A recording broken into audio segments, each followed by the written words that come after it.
Click, buy, deliver. With remote purchasing from the 2-time Motorcycle News Dealer of the Year, Colchester Kawasaki. Proud sponsors of Chasing the Racing.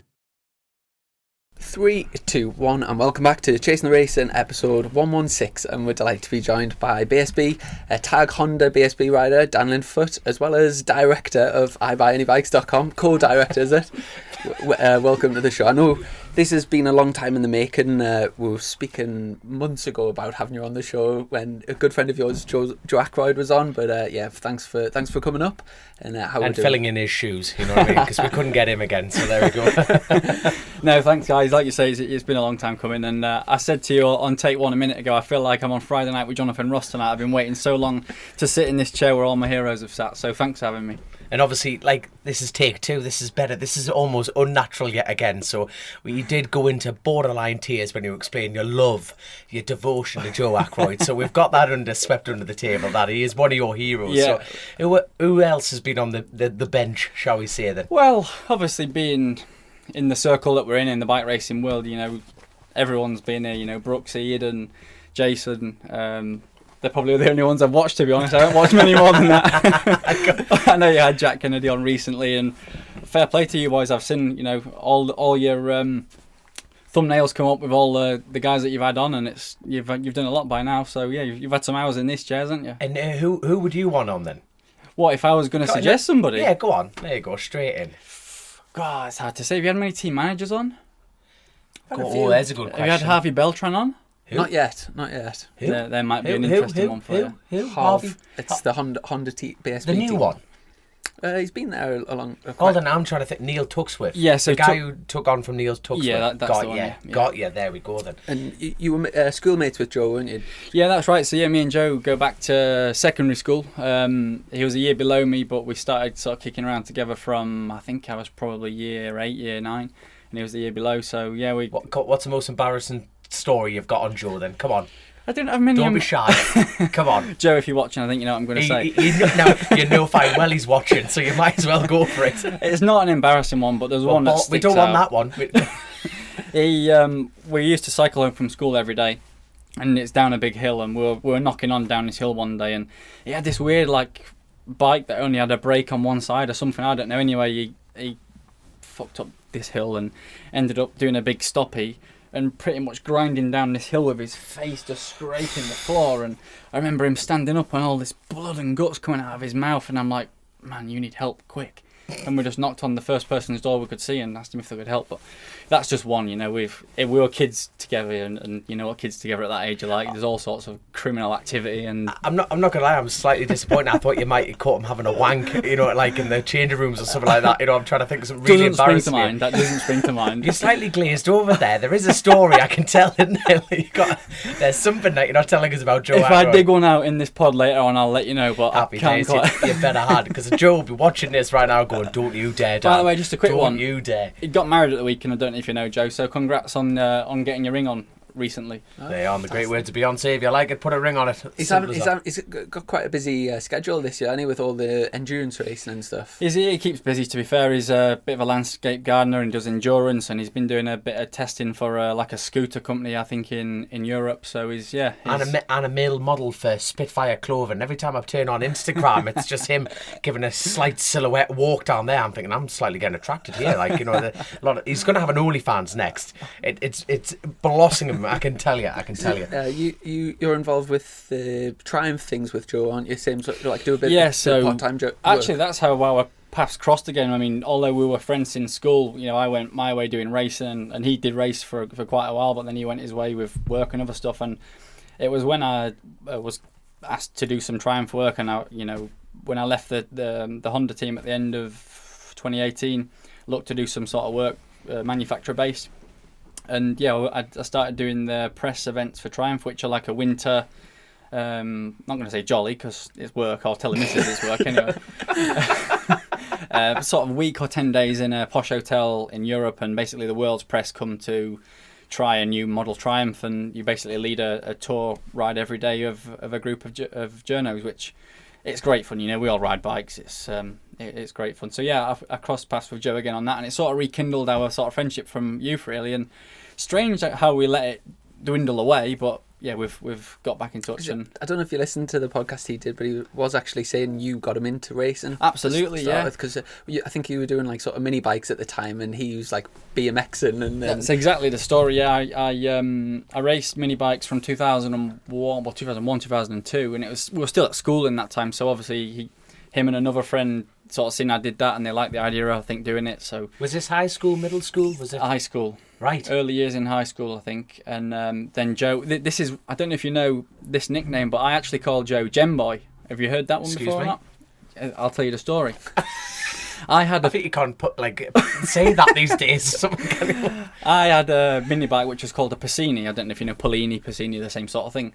And there was one particular manufacturer mini bike or mini motor called Gem, and nobody had them because they were absolute rubbish. But Joe bought a Gem, so we just called him Gem Boy, and that name sort of stuck. And not many other people call him that. Well, I'm going to call him that now, just because I feel like a part of the story now.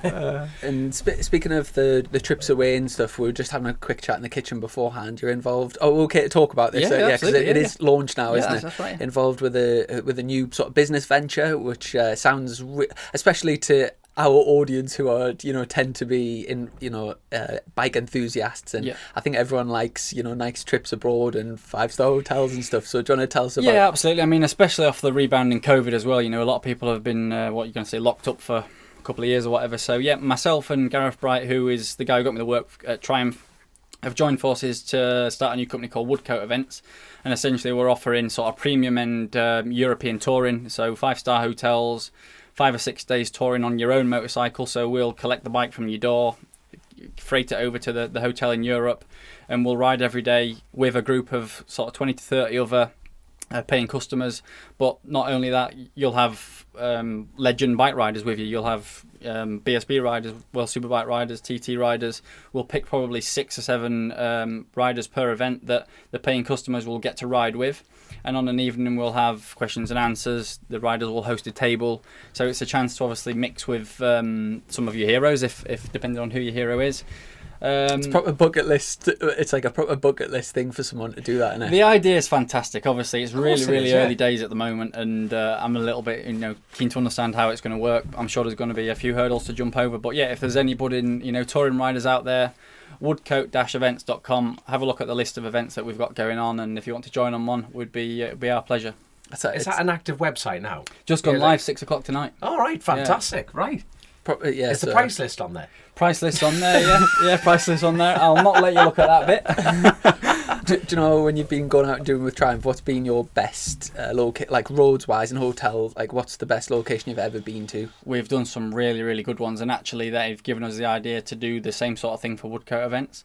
Morocco was mind blowing. We launched the Tiger 900 in Marrakesh, central Marrakesh, and I'm a Yorkshire man, and I'm used to a little bit of fresh air and not a lot of city life, if you want to call it that. And just to ride through the centre of Marrakesh was just absolute bedlam. And like the first couple of days, I'm out my element thinking, Jesus Christ, this is not for me. I was like real nervous getting near cars, but give it 2 or 3 days, you're barging cars out of the way and you're just getting on with it and getting to where you need to go. So Marrakesh was mega. Some really good roads on. We did a route from central Marrakesh to a coastal town called Essaouira. Some really sort of like narrow, gravelly roads, perfect for like adventure bikes. And again, like I say, this is where the ideas came from. So one day, hopefully, we'll get to redo the Marrakesh trip. But we've done some great areas. Faro, believe it or not, Faro, Portugal. There's some really cracking roads up in the hills there. One particular route called the N2. I remember the very first day that myself, Joe, Gary Johnson, Taylor were all out learning a route, because that's when we arrive sort of on event. The first day we have to learn the route. So basically, yeah, you're laughing. There's 4 guys given bikes from Triumph, go and learn the route. Well, what do? You're proper having a good time. But it is actually quite difficult to take in the route. Probably, 200-mile route in one day, and learn it for the next day you're taking live guests, without putting a foot wrong. So I remember the first day we found this road in Faro called the N2, and literally is just bang, bang, bang, bang, bang, bang for 30, 40 miles. And like it was insane. We stopped at this junction and we're high-fiving each other and like, oh yeah, what a day, man. And this is the buzz that we want to give to the paying customers now with Woodcote. And do you know what? I think because everyone would love to do that, but to know the route, to know the safe places, to know the hotels, to know the cafes, the right cafes to stop at, it's almost impossible to know all that. So for somebody to look after all of the organisation and literally just turn up and enjoy it. Plus, do you know when you do like European track days and stuff, and there's maybe like Neil Hodgson or someone in the pub on a night, the customers love just like having the banter. And, like, things. Exactly that, and they're the two things we wanted to combine. Was obviously we all share a love of and passion of riding motorbikes, whether it's track, road, adventure, whatever, and then that banter and evening, that crack on an evening with the legends and the guests. So. Proper exciting. I tell you, just at the start of this podcast, I really want to get this in early on because personally I've never been before myself, and I'm really interested. I haven't really spoke to Don much this week anyway, but he was over in Armoy racing, and it's been the first proper road race for like an Irish road race for ages, hasn't it? For 2 years. And I was speaking to Crowy about it because he was Now, what did Crowy make of it? loved it, absolutely loved it. My God, I tell you, it was literally a mountain going round a footpath. I tell you what, it was just Was phenomenal. it his first time there, Crowy? Was it? But he's not a stranger to road racing, Yeah. but this is proper. They put horse shit on the track to make it a road race. It is the most phenomenal Irish meeting going. It really is. It's by far the best national. Have you seen the cling film, the tyres in the paddocks to get to the track? And then get on the track and ride on cow shit. Honestly, it's meant. I tell you what. Hold on, I saw you pissing around Teesside, right?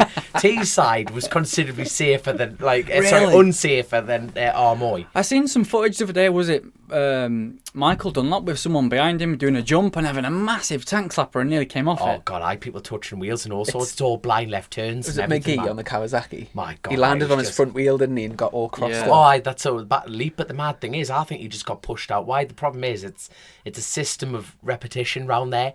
You know, if you just slightly step up, that's where the buzz is with road racing. It's like with you lads. To be blunt, you know, you can experiment with things. You know, like mid-turn round there, you just go So and let get me a jump. get this clear. Don't be experimenting on this one, son. You hit a jump. You don't think, well, if I just correct it a bit. No, you fucking commit, young'un. You just keep it in straight So line. you get your buzz from road racing from making a small error and getting close to a wall. Is that what you're saying? That's 100% it. Oh, loony, man. No, but I'm not being funny, but that's 100% it. You know what I mean? It's like road racing. It's that buzz of getting it wrong. Why else go road racing? Well, You know what I mean? It's like if I got a buzz of going round in circles, I'll just hang around with you hair gel wankers all day. You know what I mean? don't go to hair. Don't talk. Elephant in the room. Elephant in the room. Shoot it now.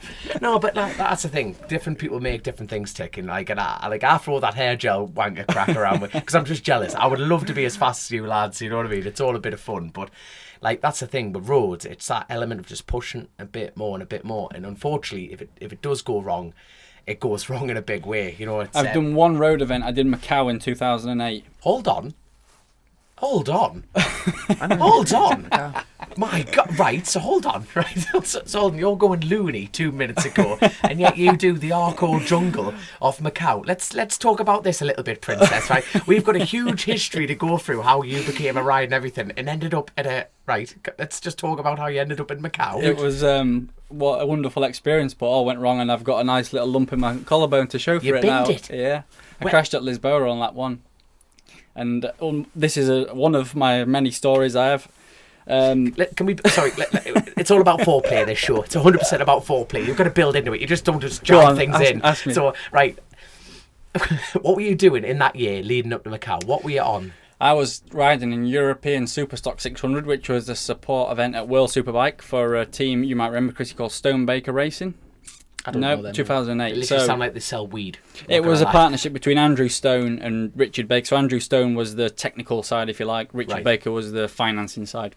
Right. So it was a private team that did the European Superstock 600 series, and I was teammates with Gino Rea. Jesus. The end of that year, sort of Gino went with Andrew, and Andy looked after him in World Supersport, but Richard stayed with me and sort of financed me to move into British Supersport the year after in 2009. But he said to me at the end of 2008, would you like to do Macau?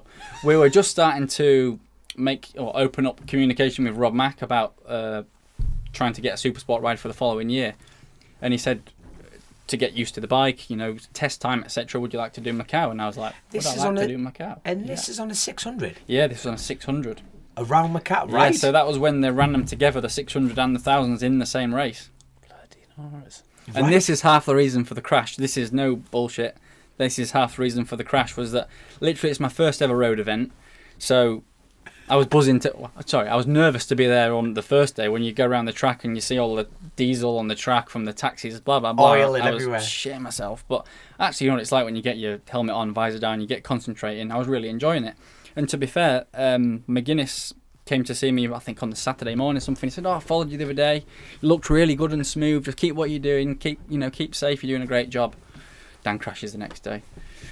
So, yeah, started the race.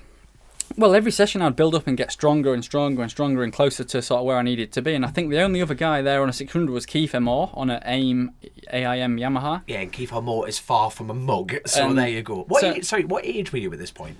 20. 20, and you went to Macau on a 600, right? Yeah. This is highlighting the loony thing. I'm gonna have a handwritten dug a hole apology for myself you there. haven't you? I want a handwritten apology at the end of this show saying, I'm sorry, Dominic. There you go. But carry on, 600, yep, you're catching Keith Moore, which is mint. I wouldn't say catched him, but my times every session were getting closer and closer to him. So I was sort of gently feeding my way into the road racing of Macau, that event anyway.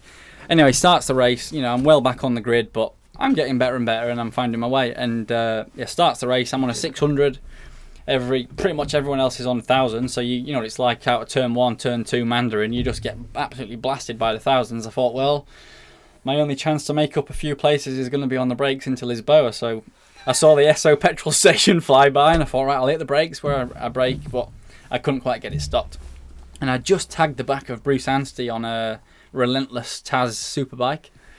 I had no idea Bruce has been round there. No, this is mint crack. Carry on. Bruce went down, I went down, and we even brought a bloke down behind me. Well, I brought a bloke down behind me called Rico Penskoffer. He was not happy. He was a big, bulky German. He was not happy. And this is how it goes, honestly. I got up, shitting myself, thinking, oh, fuck, I've just taken Bruce Anstey out of Macau. What's he going to say? So I goes over to him. I put my arm on his shoulder and I said, mate, I'm ever so sorry. Didn't mean to do it. Just got it a bit wrong on the brakes. He put his arm back around me and said, don't worry about it, mate. I didn't want to come here anyway. And that is God's honest truth how it went. Shut up, man. About 10 seconds later, I put my hand in my levers. Like, oh yeah, something's not right there. And I broke my collarbone and that was that. So I had to fly home with a cast on and a lump in my shoulder. But yeah, that's my Macau story. I tell you what, I bet that was an education being in Macau when you were 20. Yeah, it was. And you know what? It'd probably be a lot different now. And I would like to go back to see the difference and even, potentially even to race again. I'm not against racing there again. Mm-hmm. Yeah, great place. So much going on. Things that obviously blokes should just talk about and etc. But it's, fun place. The experience of riding around that track, I've got some pictures that I'll cherish. I wish I had some more. So yeah, I bet. Would you go back?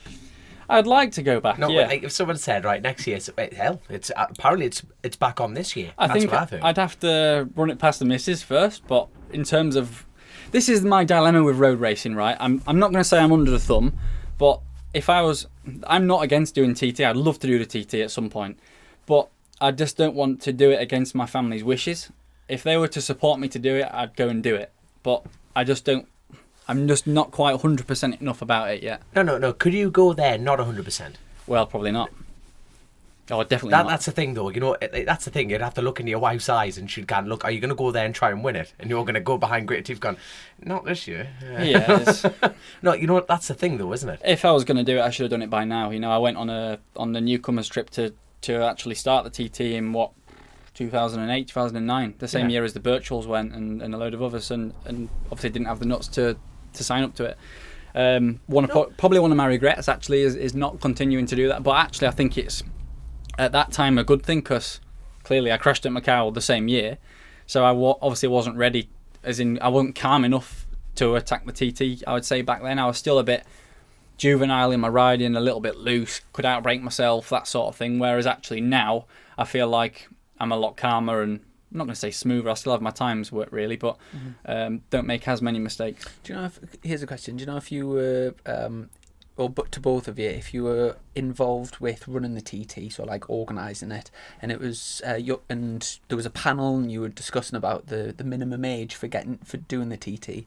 Do you have do you have a specific age you think that should be the cut off for a minimum age? 25. do you know, I'm not just saying that. That's exactly what I think as well. And my last comments were sort of reiterating that. Really, I was 20 at the time, and it was too soon. And another 5 or 6 years I'd have been. But saying that, you look at the legacy of like Michael Dunlop. Like there's been loads, like even like Joey Thompson. You've got Josh Daly. You've got everyone. You know what I mean? It's like hell. I went there when I was 22, and that you know what I mean. I first got a bike at 21. It was 22. Mm-hmm. It's those kind of things with the Manx. But you see, that's unfair, isn't it? I think it's down.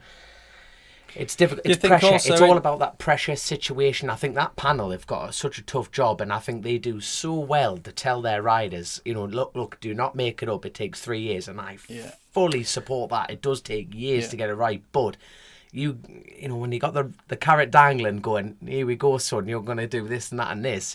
There's a massive debate at the moment in general, like especially on Twitter and in the motorsport community, about minimum age for Grand Prix bikes, because obviously that Moto3 lad. There's been a couple of recent deaths, and at the moment in some countries you can ride a Grand Prix one, like a Moto3 bike, which are fast bikes when you're 12-year-old. And there's a huge debate whether that should be lifted. It's different in different countries. Well, what's your opinion? For me, when I was let's think, I think I was 12, 13.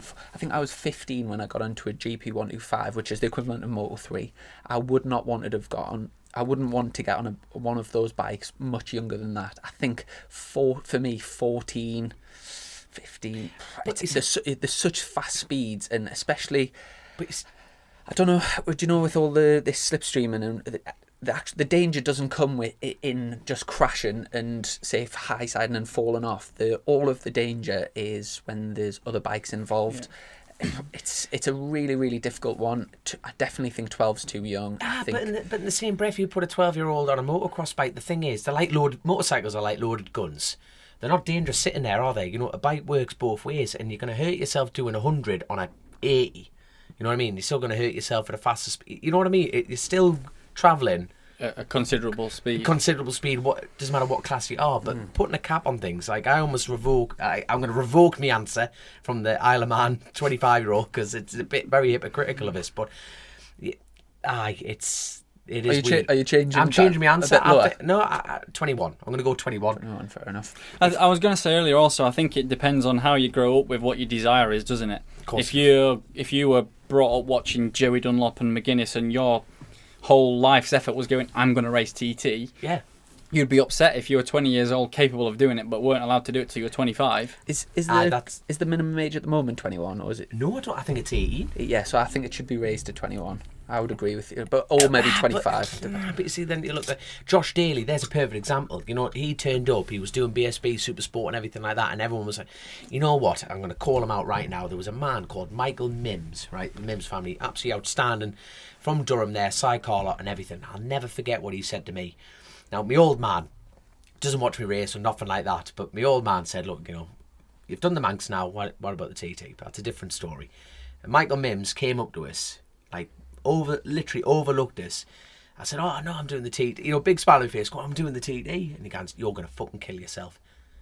And I just went, when you just think, who are you to say that? But unfortunately, there's that stigma element of it. You think, because you're young and fast. No, I wasn't fast, I'm still not fast. But it's just because, there's always that immediate stigma, and it almost takes them people to slow down. Like Josh Daly, immediately, stock, he was doing stock 600 at a time, pushing at the front, going really, really fast, and immediately everyone just underlined him, he's going to kill himself. Yeah. And the thing is, he's done the biggest thing for the Isle of Man, in my opinion. He's built up. Yeah. He's not going slower, he's getting faster, but not going bang. And unfortunately, people have gone there, done the newcomers, and they've gone like shit off a stick, and everyone's going, the next big this, the big that. And unfortunately, it's a place where it goes so quiet. Mm-hmm. You know what I mean? There's no forgiveness around there, and unfortunately, you're as good as your last comment. Yeah, that's the one thing I want to experience, is the closed road lap of the TT. I tell you, I hope your wife doesn't listen to this, but the thing, you regret things in life that you don't do. But my only worry with people like yourself, you're a British superbike rider. How would you feel, when the whole world looks at you? You automatically have a title. You have worked so hard to get that, and you are at the front. How would you feel if you went, I'm going to the TT? Would you feel that pressure? It's hard to say. I'm not in that situation at the moment. How would I feel? No, I think if I was seeing my life on the line, I'd say, right, Dan, take your time. Year 1, just go learn. Year 2, push a little bit more until you're prepared and ready to push comfortably. I quite like how Plater did it. When he went there late, took his time, but then had a win or two and got out of it. I quite like that sort of. That's an appeal, but honestly, I don't know if I'll ever tick the box or not. Yeah. But there is a burning desire in there to at least try the TT. You'll have to go to at least a parade lap. You'll kill yourself if you don't. I've go asked to a few parade times, and I don't think there's been an opportunity, but I would love to. Right, there you go. We'll take my bike. I haven't got a bike yet, but Fran Counton won't mind. Fran, we're lending him the 600. That's definitely going to be the first Woodcourt events TT week. Nice, straight round the lap. There we go. So Dan can get a lap in. I can't believe you went to Macau at 20. That's mint. That is absolutely outstanding. And so you buffed your collarbone, and like at that exact point, was it just like, I'm not doing this again? And I'll tell you what happened as well. Guy Martin had crashed the year before, I think, didn't race, and he crashed in practice or qualifying when I was there. And I remember it was the 90-degree right-hander, I don't know the name of it, but I remember Guy and his bike laying in the track with an ambulance, and you just rode around the outside of it and carried on. And I was like, oof, wow, this is rare. It's deep end, isn't it? With Macau being invite only, is there quite a lot of pressure on riders not to crash? Yeah, Huge. absolutely, yeah. Huge. Yeah. They prefer you not to crash. Like, honestly, they are like, just go, like, if you go there and not crash, you're invited back. Yeah, I was told I wasn't invited back. Because of your crash? Yeah. But I believe it's that's changed. pressure, isn't it?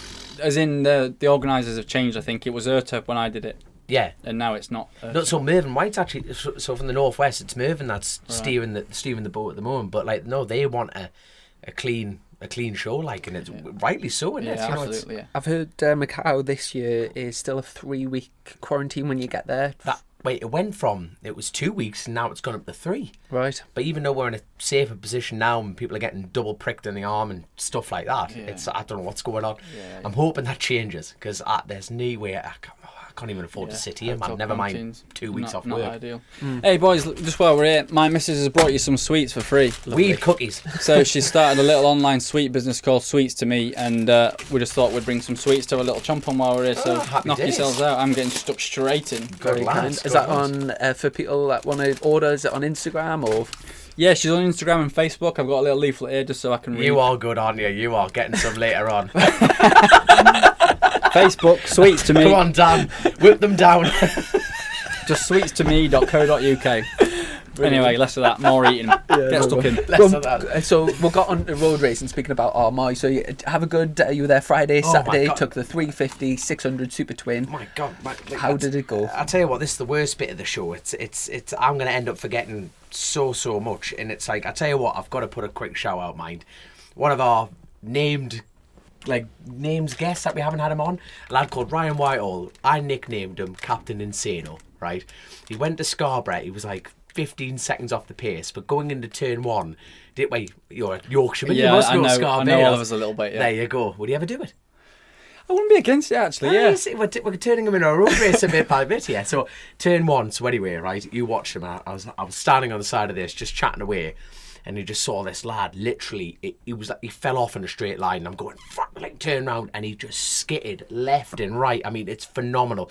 And I grabbed Chrissy and said, come watch this fucking nutter. And he's like, well, I'm Mr. BSB, it takes a fair bit to shock me. He didn't say those words, but in his eyes, he was like, I'm unshakable Herbertson. And he was like...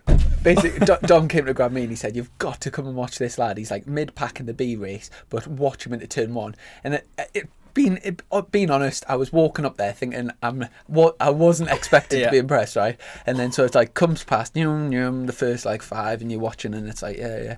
And then all of a sudden mid-pack, this kid just comes flat out around the right hander, drops a couple of gears, sends it totally sideways on the lock stop, like all the way into the apex, and then flicks it round and like comes out. Wow! Honestly, unbelievable. He got Dean Harrison, the lap record holder, right? And he looked wank compared to this lad here, right? So anyway, I nicknamed him Captain Insano. He for some reason he absorbed it. He loved it. He was getting T-shirts and Cookstown like I'm with Captain Insano.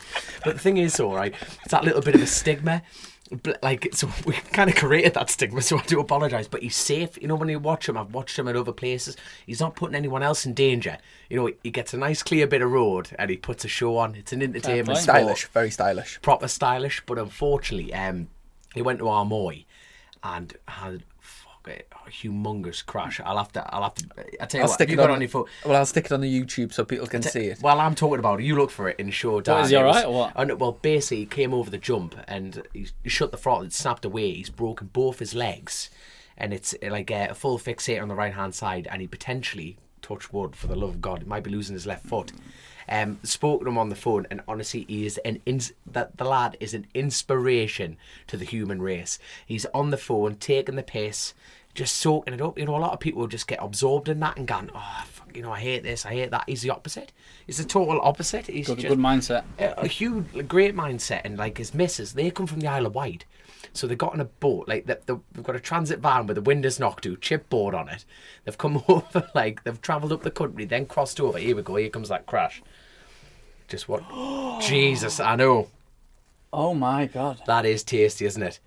So sending our best wishes to Oh, got to Ryan. 100% on that side of things. Yeah, And then get well soon, mate. I'm trying to think who, like, I've got a list here. I've got a list. Well, start with your results. So, No one cares about my results. I'm talking about the fun stuff.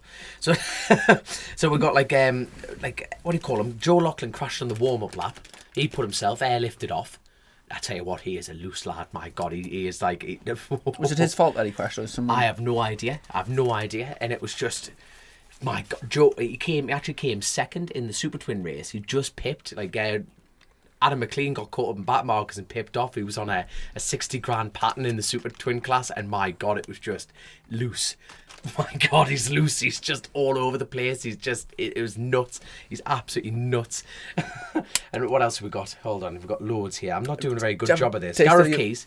So I was going to say, Yeah. What do you make of it? It's all right, isn't it? I mean, I'm not a real big fan of energy drinks, but it's But all you're a right. huge fan of Rich Energy. Pleasant There you enough. are. You're a good lad. Cheers. I tell you what, we're setting a great example of the young races here, aren't we? Sweets and energy drinks. Friday night, mate. It's Friday night. Got to be done. And obviously, also another faller, unfortunately, was Gareth Keys.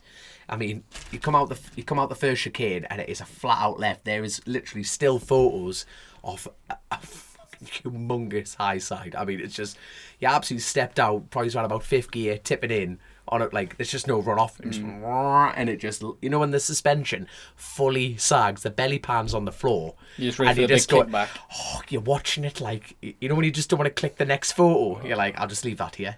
It was massive. He's duffed his leg. Paul Jordan, he crashed in first practice. He took the front. Darryl Tweed, he took the front of the same crash. And there was a red flag. But I tell you what, how they fitted the event in, it was phenomenal. Armoy Club did a phenomenal job, and it was just plagued with a couple of crashes, but they cleared it up so well. And what was great to see was it was a massive audience. Yeah. Obviously, and they did a cracking job with the social distancing, but I have never been to an event with like an Irish event with so many people, and yet they kept in within the rules. I'm not just saying that, and it just shows how much like road racing's been missed. Yeah. And it was absolutely cracking to see, and it was phenomenal. And also, I've just got to get this in. Gary McFort, he unfortunately lost his life At the weekend? No.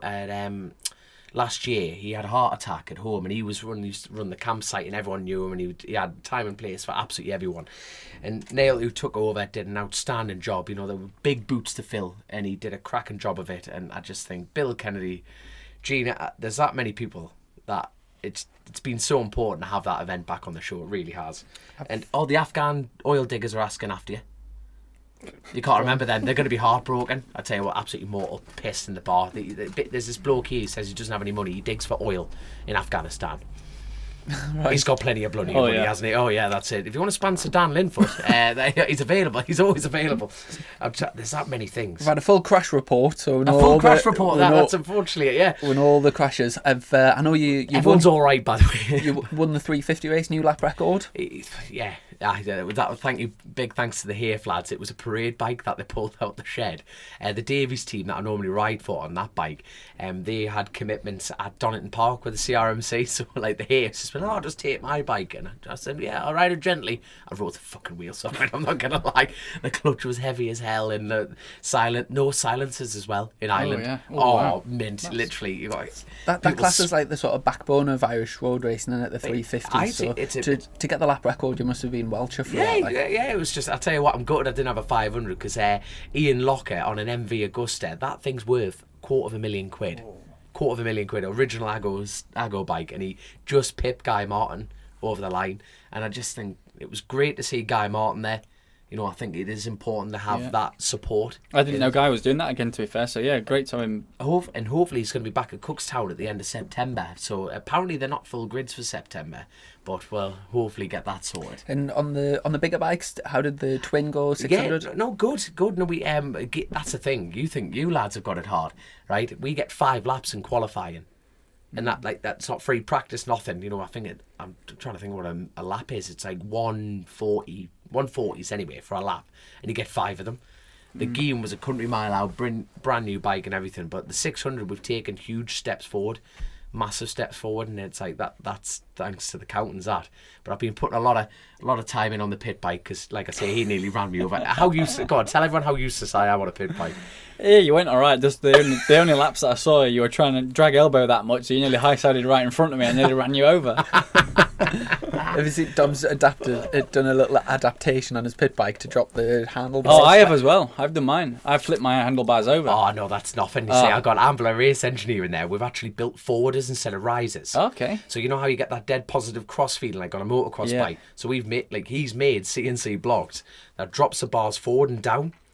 So it actually gives that same yoke feeling. Honestly, it's outstanding. So Ambler hated the project, but I literally drew it on the back of the top. Hence why you can try and get your elbow down on it then. I totally hide the that. bars are a bit exactly set up for it. Exactly. Cheating, totally cheating. And a quick shout out to Michael Dunlop, who smashed it at the weekend, didn't he? Absolutely smashed it. I'll tell you, that's the first time I've actually had a bit of crack with him, and what a pleasure that was, because in the first qualifying I went out, and I got up with the front lads. I'm thinking, all right, spot on. Then the red flag came and went out again, right? Then I ended up mid-pack and I went, bollocks to this. I'm going to go at the back. And I've never, ever, like I said to Michael, I said, look, son, right, I'm going to go at the back. Oh, you just go. I said, no, son, I'm not getting in your way. I'm not sitting here. I'm not going to do anything stupid. You know, I said, if you're going to have anyone behind you on a motorcycle, it's me. You know what I mean? Like, just go off. And I tell you what, I've never shit myself so much. All the pack go and they're off like a angry bunch of hornets, and I'm going, what have I done here? You know what I mean? I'm totally wasting time. Michael was literally cruising, or like Dunlop, totally cruising. I'm going, when's he going to go here? I'm looking round going, they're going to go. And I tell you what, we got to the start straight and that was it. And I've never the seat of my pants gripped onto that seat to try and stay with Michael, and I've never, he literally came out the chicane, it was sideways, it was up out the seat, and I'm going, what a pleasure to watch. But I got on the first 2 rows or something like that. I got on the 3rd row, so I think I qualified 6th or something like that, and I'm like, that was mint. I was fucking like sweat running off us, and I was trying to hang on to him, but that R6 of his, and obviously with Michael on board, it's just a fucking rocket ship. And I've got to say, I was impressed with Croy for his first, like you say, only like 5 laps before racing, and he did a good job, didn't he? I seen his lap times by the end of it. He was something like the 5th fastest overall. 5th fastest of the weekend. He just took chunks after chunks after chunks, and I loved. He said he loved. So is he going back? Yeah, 100%. I was at Donington with him the other day, and he said he absolutely loved it, and he said the track was I think he was expecting it to be a bit of a footpath, and where he said the actual track, once you get from the paddock, once you get your cling film off, he said the track was actually mint. It is mint. That's the thing though, it's like anything, you turn anything into a track, if you know what I mean. If you drove down that again, this is shite, there's no room, nothing, but it turns into a racetrack bloody well quickly, mind. But no, he didn't Crowy, what a job. He owes me a screen though. I caught up with him on the 600. I didn't have a big bike in the first practice. Caught up in the 600. He fucking put rocks through me, literally obliterated me fairing and all sorts. But obviously, I'm not going to go chase Crowy for a tenner, am I? You know, it's like, you owe me a tenner. You'd just drive me into the floor like a fence post, wouldn't he? Just, there you go. You're coming to do Armour. You're doing Scarborough now. You've done Macau. You're going to do, I reckon he'll be back on the TV, and then go from there. I don't think so, to be honest. I don't think so. So let's get back to you anyway. Let's go back to you. I know. I'd actually listened to your podcast with Dave Neal. Shout out to Dave on the shit podcast, the off track podcast, and so obviously I do know your story, but I tell you what, we'll go straight into very early on in your career. So after starting off with the mini bikes and your sort of parents funding it and stuff, you had a one-off opportunity at the British Grand Prix on a like a wildcard GP 125 race. Talk us through that weekend, sir. Yeah, so 2005, I was it was in my mum and dad's own family, funded team on a Honda RS 125 doing the British 125 series. Can't remember how it came about, but I think there was an ACU Academy Cup at the time. So there was a separate championship for ACU Academy riders to the actual British 125 championship, and I think I was either leading that or the top two in that. And off the back of that, they offered us a wild card for the British GP. Wasn't too keen to do it on our own bike because we didn't think it was spec'd up enough, shall we say, to go and take on the GP 125 boys. So we contacted the KRP team, who were the Mark Keane race prep. He was the main 125 GP team at the time. So we paid to join that team for the weekend, and luckily it was a peen down race day.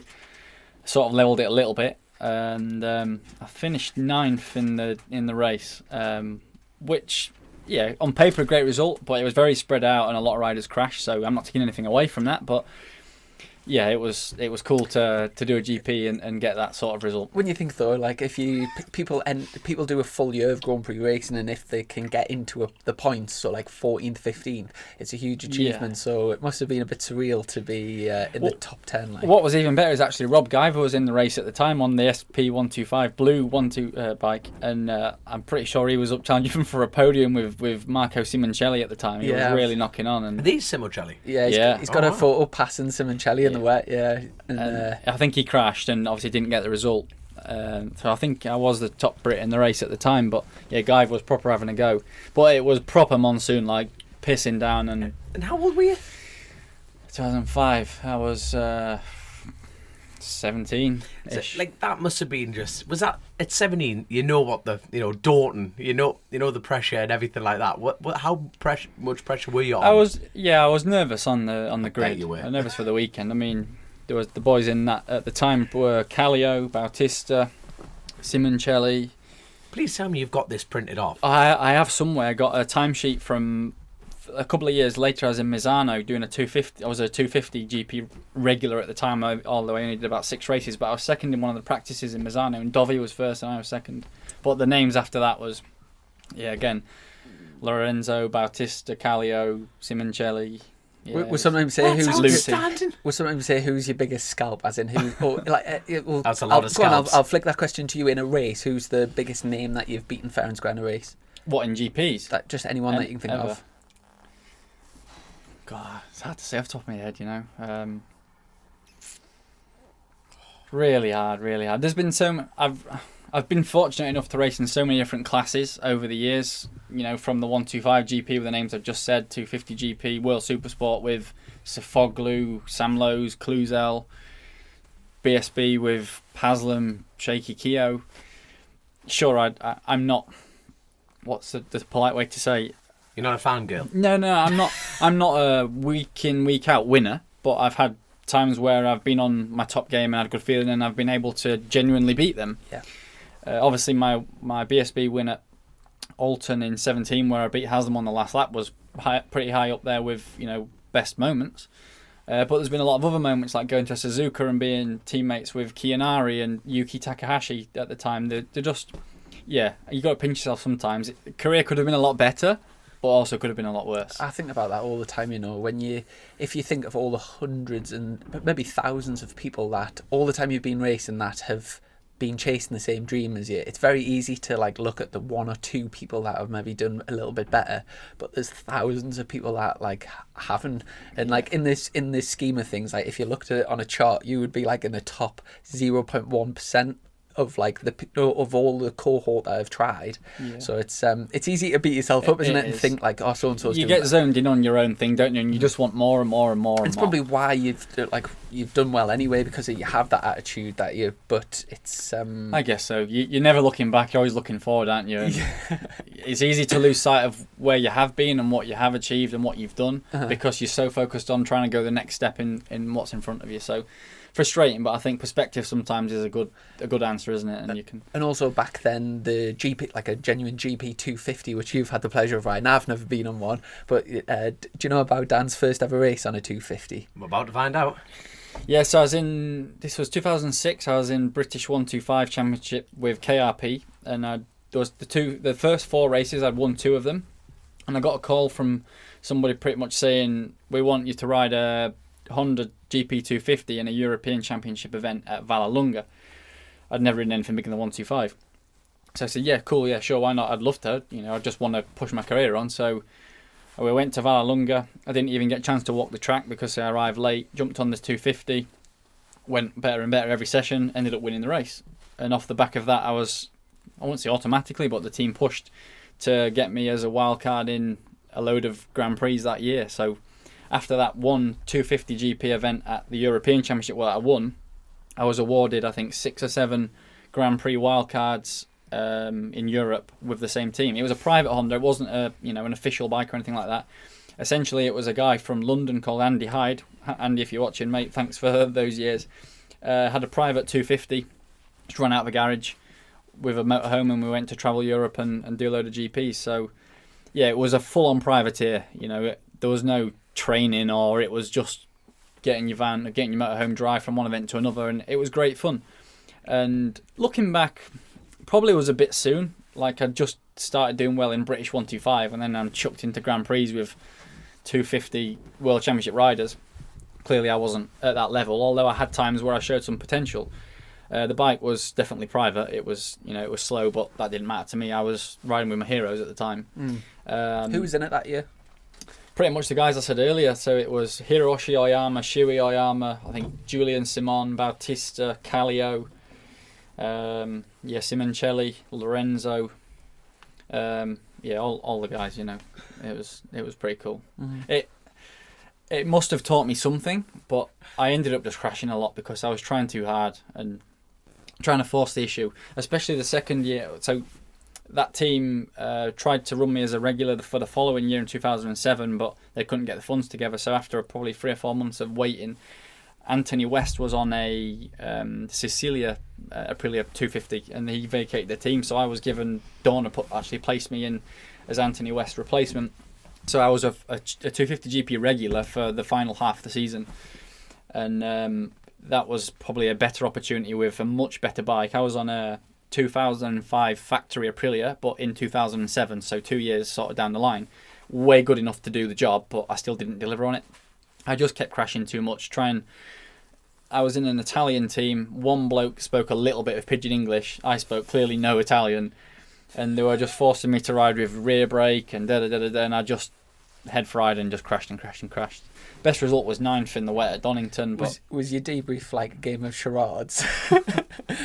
Generally, debrief was learning Italian swear words. Or, things like that. So what do you mean the back brake? Were you just not going in there and ride? Like, I don't ride with the back brake. Yeah, it's interesting that. So it's the data. I remember looking at they had data on. Yeah, remember Roberto Locatelli? Mm-hmm. Remember looking at his data, and just the use of the rear brake to front brake was just so different to what I was doing at the time. I was brought up with a 125. I was just really only front brake and not using any rear, but he would hit rear brake before front, and then when the front releases, the rear gets pushed even harder to make sure the bike stops at apex. And I was wearing the old Daytona boots at the time. You wear them, don't you?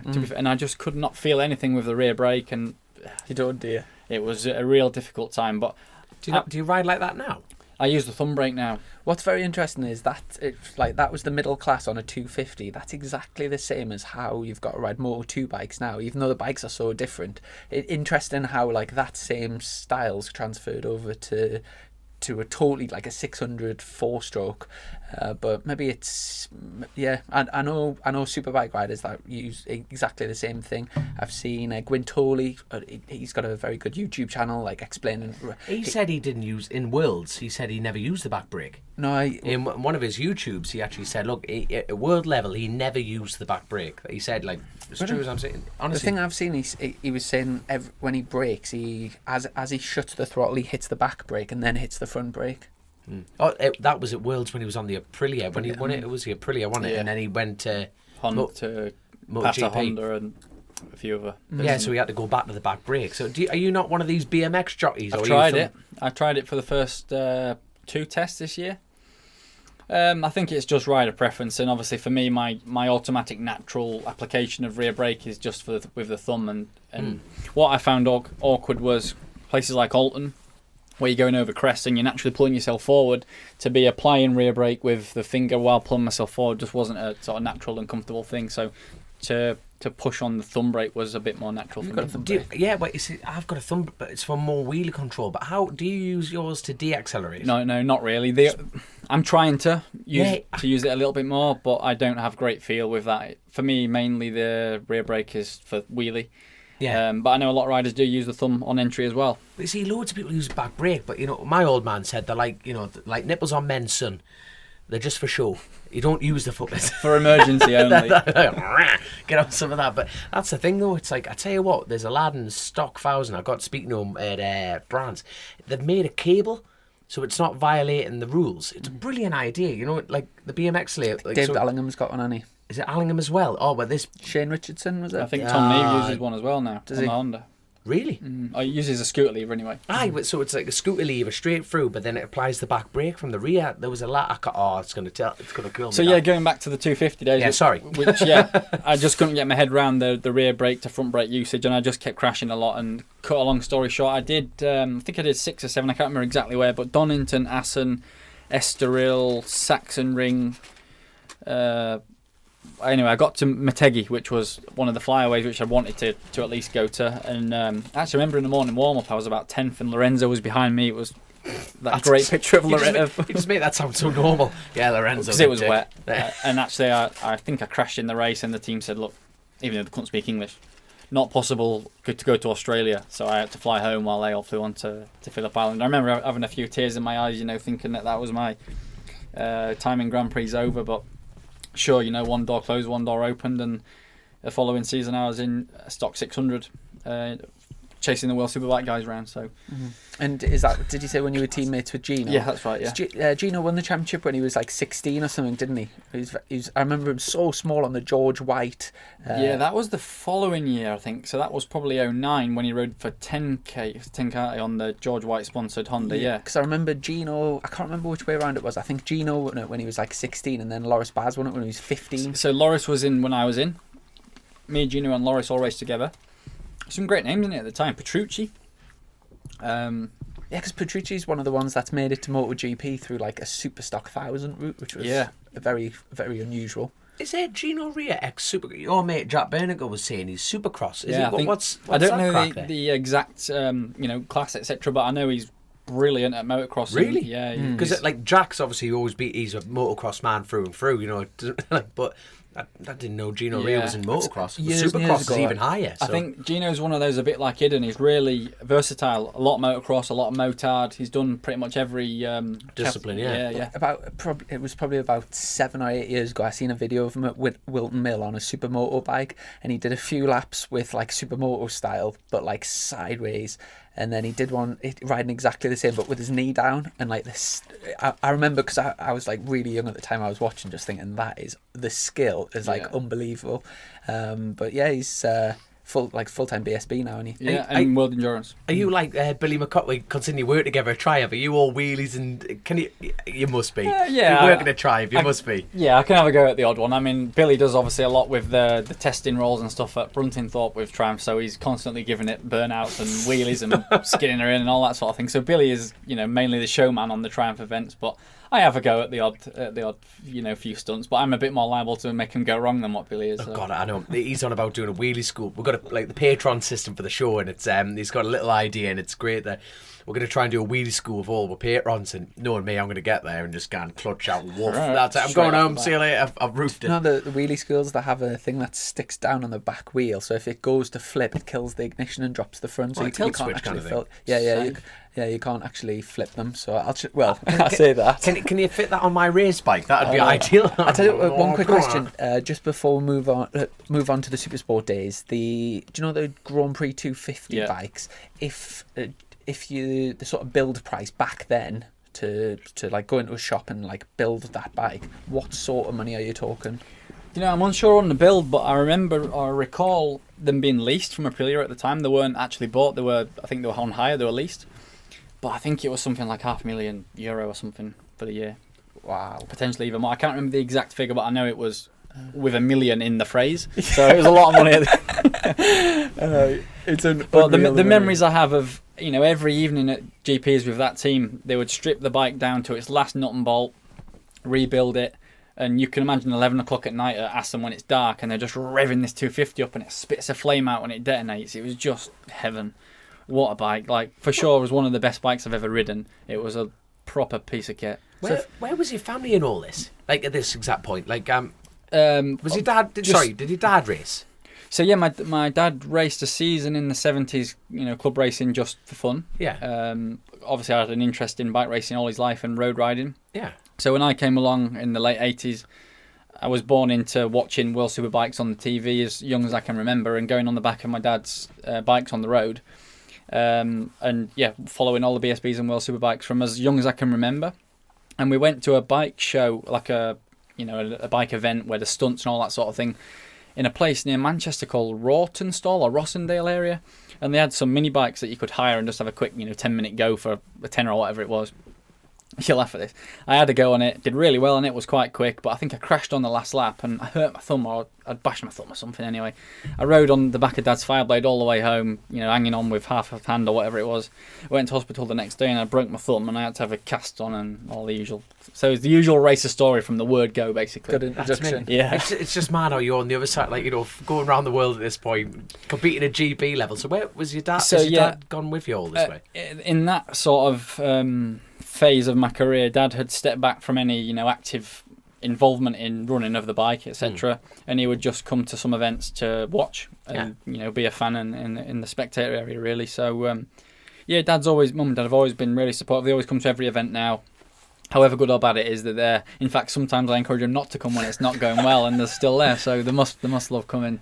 I was going to say, do you know the you couldn't buy them bikes back then, so you had to lease them for say €500,000 euros a year. How the hell did you get the money? What would as your role as a director of iBuyAnyBikes.com, how much would you give for one these days? I've seen a few for sale, and they've gone for like £200,000 or £300,000 now. I think Lorenzo's championship winning one or a similar description one was for sale probably a year ago at a posh auction somewhere, and it went for steep money. Yeah. But what a bike! It's mad, when you think of the money for those bikes, and I seen it was Zarco's. Can you remember the AirAsia Moto 2 bike that he was like winning races on? That exact bike for, I think it was up for 30 grand. So you can buy that for 30 grand. Wow. I think that's up for sale now. So what a difference! That's same category, 30 grand to 200 grand. Unbelievable, and it's weird as well how there's some bikes at the moment that are just shooting up. Like this seems to be like specific classic bikes of like a certain era that just seem to be like. That's the thing. It's all about the era class, isn't it? So it's people who've got the money now that couldn't afford one back then, isn't it? And that's how the market fluctuates. But you tell me, you're a director. It's your industry. How do you know which ones are gonna? How do you know which ones like are gonna shoot up and which aren't? You put me on the spot now. Well, with the classic stuff, obviously, I'm a little bit unsure of because I don't have a whole load of history, etc. But I have had or bought to sell a few sort of like 99 R1s, 96 Fireblade, that sort of era. And yeah, the money that they're commanding is going up for sure, especially like restored in original silencers, all that sort of thing. And even though I've been flicking through recently looking for stock for the bike shop, there's some like nice 4X VR ones that are like 10 grand now with low mileage. So you'd pay 8 or 9 grand for them brand new 22 years ago, and they're still 10 grand now. So yeah, it's coming back. If you could pick one bike for all put in your dining room What bike would that be if you get that? Only one. Only one. That could I've be got one anything. in my dining room. I've got a Ducati 996 in my dining room. In my living room, sorry, yeah. Nice. What colour? Red. Red. You can't have a Ducati not red. I know, no, but people go for that yellow, strong statement of a yellow one. There you go. I've said it blooming on air now. It's not many people know, but yeah, I said earlier I was brought up in the early 90s era with Foggy, etc., and it was just all Ducati 916s and 996s, wasn't it? So from an early age, I had like a thing about that Ducati 916, 996 styling. And I always said, I've got to have one of those one day. And one came up, via work about a year ago now, and I thought, I'm going to have that. Damn right. That's it. So I was about to say, because like people always say, like, once a Ducati man, always a Ducati man. I've not ridden it. No. I mean, you haven't ridden it very often. So would you hop on a Ducati now? If you had money was an absolute abundance, someone went, Dan, I wanted to set up a superbike team, would you go for a Ducati? Clearly, they're a strong bike, but... Not as strong as the Yamaha at the moment. Yeah, for sure. Last year I had a track bike which was a V4S, so it was a 2018 V4S. And actually this is interesting, I bought it in track bike trim but with a bodywork that had no wings. And I did 3 or 4, coaching days or events on it. And then I thought, out of interest, I'll stick our bodywork on with the wings to feel a difference, and it completely transformed it. It was really, really interesting. I've asked Sam a question like 10, 15 times, and I just get the same response. Yeah, I'm not really sure. But you've got to ride it without, haven't you? That's the big thing. You've got to ride the same bike without the aero and same bike with the aero. Are you talking about just in terms of prevent the wheelie or like actual in the corner feeling? No, high speed stuff for sure. So it was at Croft, the fast S is out the back. When the bike's in at high speed, it just stayed down and turned at high speed. And when you pick the throttle up to complete the corner, instead of just picking up and running away, it sort of kept on the line you wanted it to be on. The high-speed steering was a lot heavier. Dragging it up and over was heavier. All right. But the biggest difference was accelerating out the last hairpin where naturally it just wanted to rear up. It just seemed to stay low and drive forward. And you're maybe not the best person to ask because you've not raced there, but do you think it's going to be a big step forward on the road, like TT? Or do you think it could be a hindrance? I really don't know. Difficult to say. What about around Macau? Probably a deficit with the long straights. Jesus, they are. Take off, fly over a casino. And a lot of, obviously, quite high-speed direction changes out the back in Macau, so with it being a bit heavier. But I think it's not, obviously, it's not going to give you 2 seconds a lap. Yeah. It's going to give you a small amount. And if you've not ridden without it, you don't even know the difference. So. What's the verdict on the sweets then? Oh, fuck, no, mate, I'm literally planning on the way now. She's nearly gone, Carly. She's done a cracking job, your missus, so get in touch. There you are. Did you meet the missus through the racing, or is that something totally separate? At a diabetes convention. Actually, sort of through racing. So, I had that, going back to 2005 when my mum and dad were running me on a 125, we had a fundraising evening at a local biker cafe. And through a friend of a friend, Carly's dad brought her. I was only 15 at the time, I'd not even done anything with a woman at the time.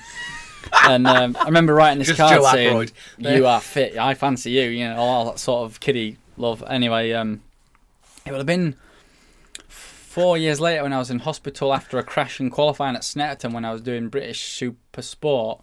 Just got this random, message from her on Facebook. "Oh, seen that you're injured. Hope you're okay." I'm like, "God, yeah, she's fit. Like, have a bit of that." So yeah, you fancy meeting up? Went to meet her at a university. Clearly, still had a thing for her, and got to go from there. So she was nothing to do with racing. She was studying nursing at the time at Sheffield Uni, so I'd commute to Sheffield pretty much once or twice a week. And yeah, we're away now. We've been married 18 months and together probably 11, 12 years now. Hey, congratulations. I know you've got, is it one kid or? Got 2 now, so we've got a 5-year-old and a 5-month-old. Because I remember which manufacturer are they? Boy and a girl? No, girl and girl. Girl and girl, eh? 2 girls. Well, we're going to do a podcast about 5 months ago, and I remember it was either speaking to you or Michael, and it was like, I think the missus was due like that week. That's so right, I remember texting you about it, because we're on about a specific night, and I was like, no, the missus is already like 5 days overdue, I can't come up that night. I just had visions of start 3, 2, oop, I've got to go, sorry. Yeah, imagine that, yeah, no, yeah, not ideal. So no, home life is busy, to be fair. It's they're the best and worst things in the same tin, aren't they? But it's great. Whether you've had a good day at racing or a bad day at racing, and you come home and they have a smile on their face, all your worries just go. So, yeah, it's good. Good stuff. Do you know what that just reminds of? I remember I'd once had a I don't have any kids myself, but I've got a little niece, and at the time she must have only been like really small, and I'd had a rubbish weekend racing at Oulton Park, and do you know when you've just had bad result and it really affects, like, you just feel rubbish, and as I got to jump in, Betty asked to come home with me, so I was like, yeah, cool, and I thought to myself, well, she might, and I remember like she was just dead buzzing and sat there smiling, and I said, oh, did you watch the race today? And she said, yeah, and I said, where did I come? And she just, do you know, like, I was really bothered about the fact I hadn't done very well, and that instantly she had no idea where I'd finished. She'd watched the race and she was shouting for us, but she just had no idea, and it just gave us a much better perspective. It instantly just made us feel loads better. And it's that I mean, it's like when you're at racing is your absolute world, and you don't even get a chance to think about family at home. When you come home on a Sunday night, whether you've finished first or finished 10th, you don't even think about racing. It's just, you realise sort of how important racing is when you get home. It's a weird feeling. Yeah. It's nice to have the blend of the two. Yeah. Canny. Well, we got up to just into the 600s, the 4-stroke era, in European Superstock 600. That championship doesn't even exist anymore, which I think is a shame as well, because in the World Championships you've got the World, they call it the Junior Supersport, which is like the 400 class, but there's the 300s, 390s, there's loads of different CC engines in that class, and they are very much like kids' bikes, like kids ride them, but they're like commuting bikes, and it's such a massive jump from there to super sport. And not so long ago, when World Superbikes were at Donington, they had Tom Booth Amos, who I think is either leading the championship or somewhere up the front, and Shaky was speaking to him and kind of saying, well, what's next? And for me, the jump between that and World Supersport is massive. Where didn't he come from that? Amos? No, he was doing Moto 3, and then he's doing in the UK. But the thing is, like, say, I think Tom's the same age as me, 25, and there's in the UK there's like 13-year-olds or 14-year-olds riding them bikes, and from there it's just such a massive jump to World Supersport. The European Superstock 600 used to be a perfect platform in between. Getting on a 600, not as competitive as World Supersport, but at least you went to all the European rounds and it was blooming competitive. And after a year or two of that and getting towards the front, you were then ready for maybe the top 10 in World Supersport. So it was an in-between gap. But for me, there's no progression from Junior Supersport to World Super. Yeah, it would be like basically having World Supersport's similar sort of competition to, or has been in the past, to say British Superbikes. So it's basically like having World Junior. In the BSB paddock. Imagine if you had Junior Supersport on 400s, and then the next class was, like, say, BSB in terms of level of difficulty. I'd tune in to watch that, to be fair. Like, you know what I mean? Like, imagine that. Just get off that lap, son. Right, that's a BMW. That's a big BMW. The thing is, though, do you know, as you build up the levels, there's a lot to learn from the 400s to, like, say, a super 600 or 1000, and you sort of gradually build up, and your body changes, and you get older, and you get used to the speed, and you get used to, like, sort of sliding the bikes and stuff like that. The 400s are like pretty much, especially on the European tracks, they're pretty much pinned. So you get a group of like 25 of them that have pretty much all got the same pace and all slipstreaming and whatever. You get to a point where you've learned the maximum, and say if Tom does that for another 2 years, another 3 years, it's virtually impossible to build your skills on that bike. Yeah. No, I get that 100%. I think it's a problem with the World Championship at the moment. They need something to fill that gap. Yeah, going back to the stock 600 being a closer stepping stone to World Supersport, I absolutely get that. And that showed, Gino at the time went from stock 600 into World Supersport and was quite strong pretty much straight away. He was like an iconic thing of getting your elbow down. He was like one of the first ones to be like with in a hand class. In the air. Yeah, really stylish, proper cool, and he was like a bit of a child prodigy, really. Him and Loris at the time. When how did you compare? I finished 5th in 2008, and I won I think 2 or 3 races. I won at Assen, I won in Manicourt, but didn't really have the consistency to put a championship challenge in together. Really, I had one round where I didn't even get to start because the engine had blown. So strange inconsistent year really, but really enjoyed it. It was first year on a 4-stroke, so going from a 250 2-stroke to a 600 4-stroke, I had a lot more fun immediately because the bike was backing in, and you had a lot more sort of feeling, understanding from from the bike than what you did with a two-stroke. And yeah, following World Superbike round, was great. You know, at that point, my plan was, or my ideal plan was, to try and get into World Supersport. When the team, you know, split in the end, Gino went with Andy and I went with Richard. I didn't get the chance to pursue the World Supersport dream, if you like, at the time. So we came back to we chose to go to British Supersport with a view of trying to get into BSB. What, realistically, at that point, how many options were open? You know what I mean? Like, I'm talking about like paid rides or anything like that. Was it like how many? Nothing to be paid. Absolutely. You know, I had to pay. Oh no! Oh god! Yeah. I know. I mean, at like, you know, at Worlds, you're thinking, how much was a world ride going to cost you at that point in Supersport? I think it was 200,000, 150,000. Similar to now, it blows my mind that I'm lucky to pull in $5,000 a year. Anything? How do people do it? Obviously, they can ride a bike and I can't. Like that's the realistic side of it. But it's still, you know what I mean? How do you pick up a sponsor to fund that? Yeah. Well, no, but like at that point, you must have been sitting down with your family, going, right, well, how are we going to go about getting $200,000? That was a realistic. That would have gone through your mind a million times over. To be honest, it wasn't, because there was never an option to do that. It was literally, if you have to find that, then I'm not racing. I'm going back to work with Dad, fitting cabinets or joinery. And then the guy from the Stonebaker team who was supporting me managed to come up with an agreement with Rob Mack to place me in that team, to pay for me to ride in that team. And I think it was a good move. I wanted to try and get into BSB, but I'd not even done one season in the UK on a 600, so I couldn't just go straight into Superbike. I had to do a year or two in Supersport. Yeah. So 2009 was joining Rob Mack's team. You might remember it was a Northwest 200 Coca-Cola Zero coloured red and white R6 with Michael Rutter. I loved it, to be fair. We started off really strong. Had a few podiums early on. I think Thruxton, Brands, but I crashed at Snetterton on my last lap in qualifying, and that's my foot. I broke all the bones across the top of my foot. So I was out. Yeah, all four. I was out from June till end of August, I think. June till mid-August. So pretty much that wrote that year off in terms of a championship challenge. So we just tried to focus on the next step, which was to try and get on a superbike. So Rob agreed to put me out on a superbike for the last two events of 2009. But at the time they had Chris Walker and Graham Gowland on the Big Bang.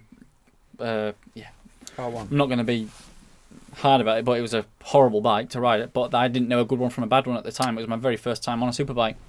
But from what Chris was saying and what Michael Rutter said earlier in the year, it was a really difficult bike. So yeah, I had my first two events on a superbike. Real big eye opener in 2009. Was that the Motorpoint when it was? So they were on the Motorpoint one. I was on the orange coloured one, but it was the Motorpoint Yamaha team. Yeah. A lot of riders had a chance on that. I remember Baz came over. Alex Lowe's was on it. Yeah.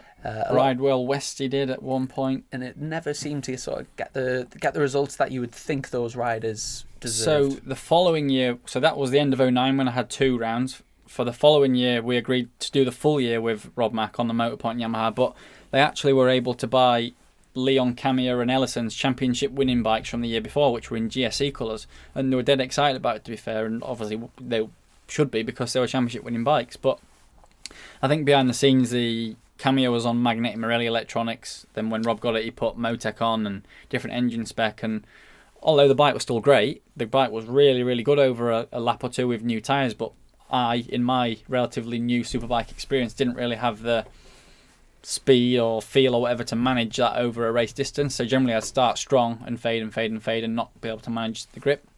And actually looking back over the following probably year or two, most riders that rode the bike did the same. They always had a real good qualifying and good early laps, but never really kept that pace up to the end of the race. So, but, you know, it was what it was. It was my learning year in superbike. I just wanted to do the full year, learn all the tracks on the superbike, try and establish myself as a bit of a future BSB rider and keep riding a superbike to improve my results year on year. And at this point, we having to approach like sort of personal sponsors to bring money to a team to sort of... Yeah, so the ride was actually paid for in full by one sponsor at the time. The guy that broke off with the Stonebaker team the year before, a guy from Manchester called Richard Baker, who I'm gratefully thankful for. You know, he got me started in BSB, if you like, and I try to keep in touch with him as much as I can do now. He's busy off doing his things, but so that was my first season sort of superbike paid for in terms of the ride. You know, everything else I had to try and sort myself, but in the scheme of things that was very little. So yeah, difficult year. I had some good qualifyings. I had a lot of crashes. Not going to lie, it was tough with Rob because Rob was quite hard on me at times. Was that a good thing looking back or a bad thing? No, I think it scarred me for a little bit, to be honest. I was quite a pale-faced, quiet Yorkshireman that didn't really say much and just took the bollocking, if you like. And I love Rob to bits. He was great away from the track, but at the track I think he had some stresses, and obviously it was costing a lot of money, etc. And I got quite a lot of dressings down that year, tellings off, shall we say. So, but hey, it was part of it. I wouldn't choose to run my team like that, but Rob obviously had some stresses going on. And yeah, we didn't have the successes we should have done. Obviously, on the other side of the garage, we started off with Neil Hodson, and he retired after like 1 or 2 rounds at the start of. Weirdly enough, I was actually stood at Graham Hill Bend when he high-sided, and I think he had a shoulder injury, and it sort of reflamed that up, and he actually had to pull out from racing. Then. He retired completely after that. I remember, yeah. So there were some stresses on the other side. You know, Neil was supposed to be the flagship championship man, and he had to retire. And then I think they brought in. Well, we had a few. We had Ian Lowry, we had Andrew Pitt, and then we had Loris Baz at the end of the year. So they're just trying to find someone to, fill the void. We didn't go any further after that year. I'd had my sort of learning experience, if you like, and my sponsor didn't want to continue, paying that sort of money. So for the following year, pretty much just tried to get on anything I could in British Superbike. I ended up with SMT Honda, with a guy called Robin Croft from up north, from Morecambe area. Mm-hmm. North. Yeah, up north. Morecambe, north. Is it SMT? Was Alec T involved with SMT? Yeah. And was it sorrymate.com? That's the one. Yeah, I remember that. That's the one. White and red. That's it. Yeah. And how did that go? Yeah, it was a step forward in general. I had some better results. I think I had some 4th and 5th that year. But these were probably I'm not going to say confused, but they were strange years because I was still bringing some money to the team, nowhere near what we'd paid Rob Mack the year before. And the bike, in my opinion, was missing some electronic parts, and we were struggling, and there was some payments due. Anyway, after sort of 4 or 5 rounds, we just agreed to stop. And I moved to a championship in Spain doing Moto 2. You asked about Michelin tyres earlier. I raced a Harris Moto 2 bike in the Spanish Championship for the rest of 2011. How did that come about? There's a guy from Olins, Richard Brendish? Yeah. He was part of the team at the time with a wealthy German lady, actually, who lived in Spain. Yeah. Needed a rider, and I went for a test. Liked the bike, had split with my BSB team. So I just said, I'll continue. It was a free ride. I needed a ride. I'd split from my BSB team. So I did the last 4 or 5 CEV rounds. I got a podium in Jerez and a 4th in Valencia, I think. That's outstanding.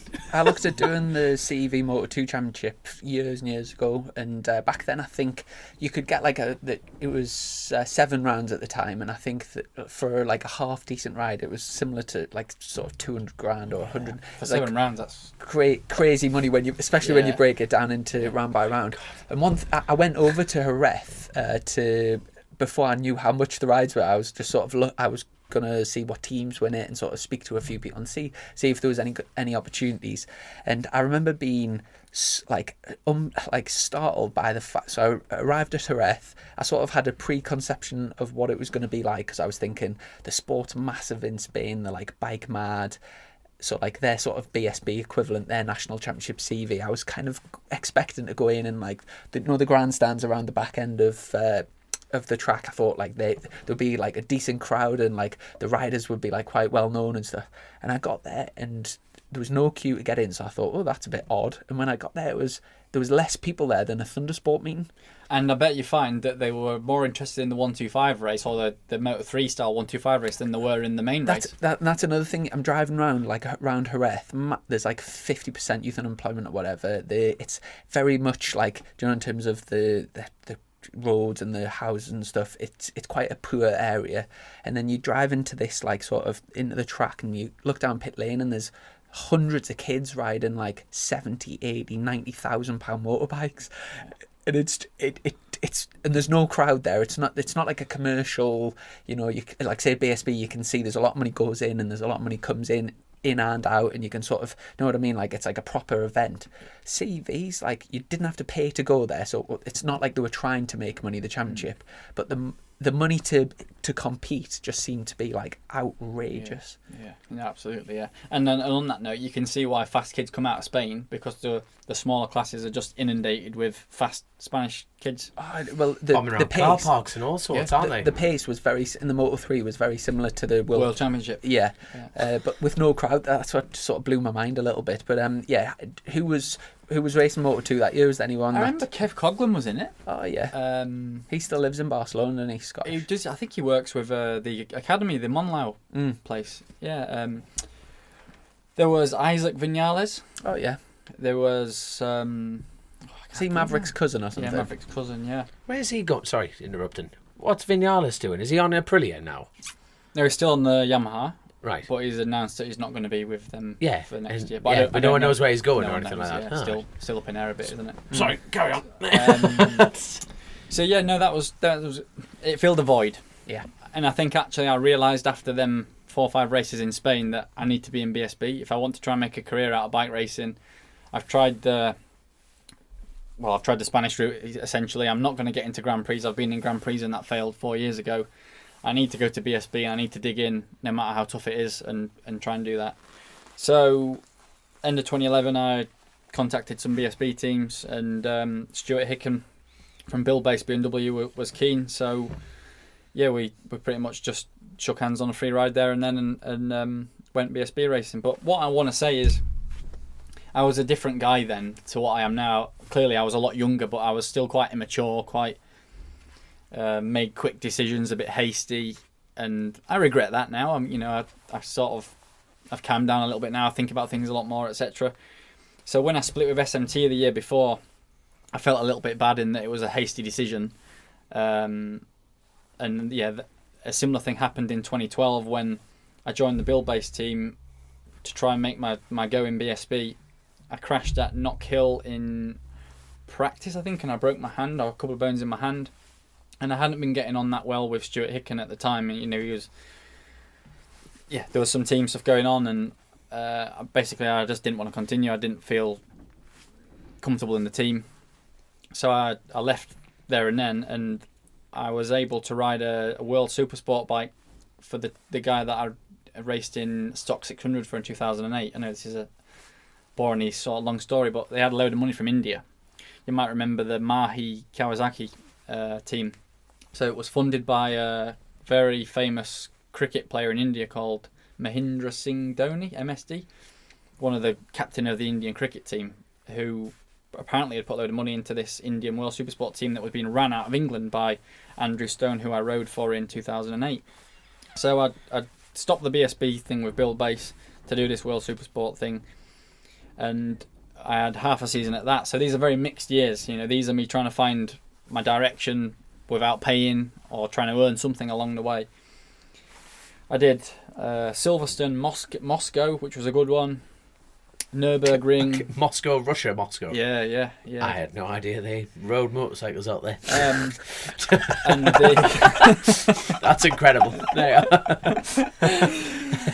And the last race in Manicourt, which I'd previously won at in Stock 600, I finished third in World Supersport. I don't know if you remember, there was a bit of a coming together with Sofoglu and myself on the last lap or second to last lap. He took you out, didn't he? He just took me clean out. But to be fair, he was coming like a train. I was sat in third quite comfortably and he was coming at me fast.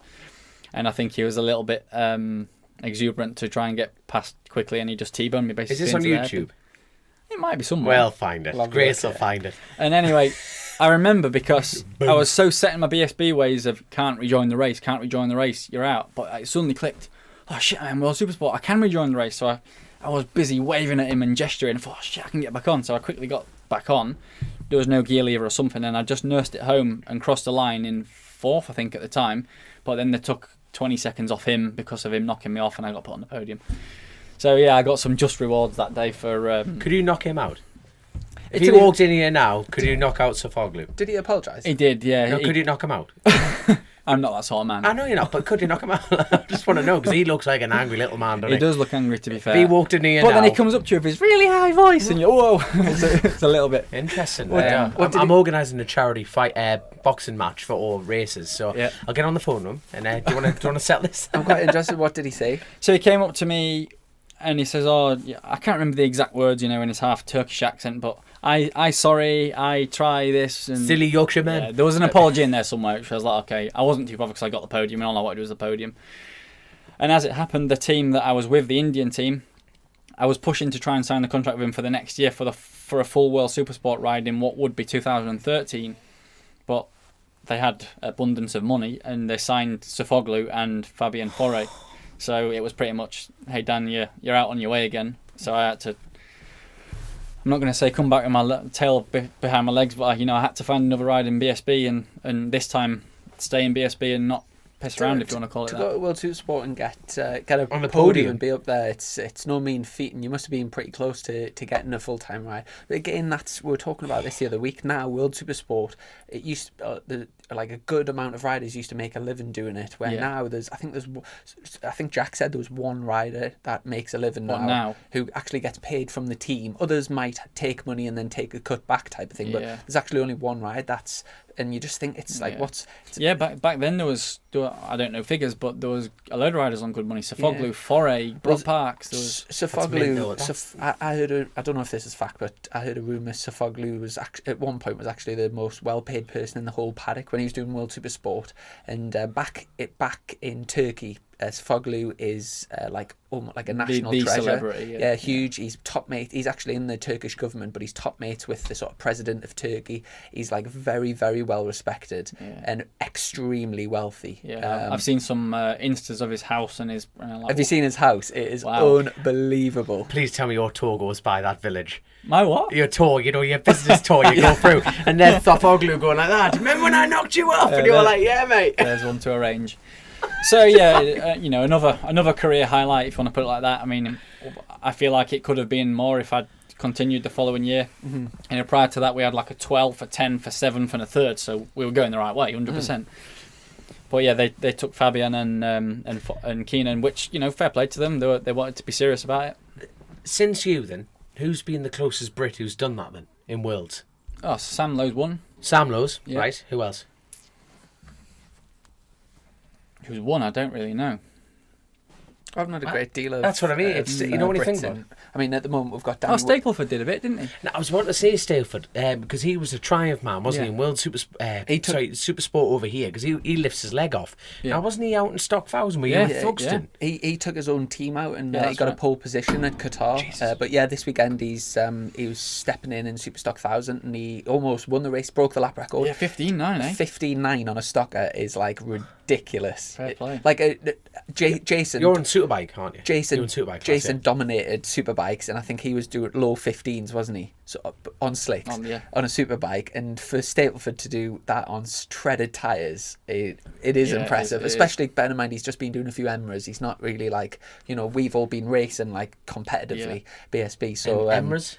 East Midlands Racing Association. It's just like a club race. Club racing down there. So why is he not just keeping his hand I think in? He's just having a bit of fun. Oh no, but I mean, is he step? Oh yeah, he was retired, wasn't he? Step. How old is he? He doesn't look old enough to be retiring.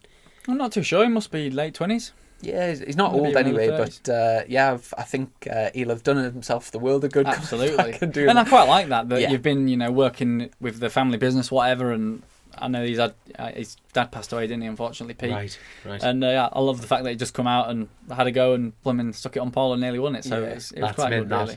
Where did he finish in the race? Then I haven't actually watched yours. Second. I think. Yeah. Close seconds as well. Yeah. But unbelievably impressive.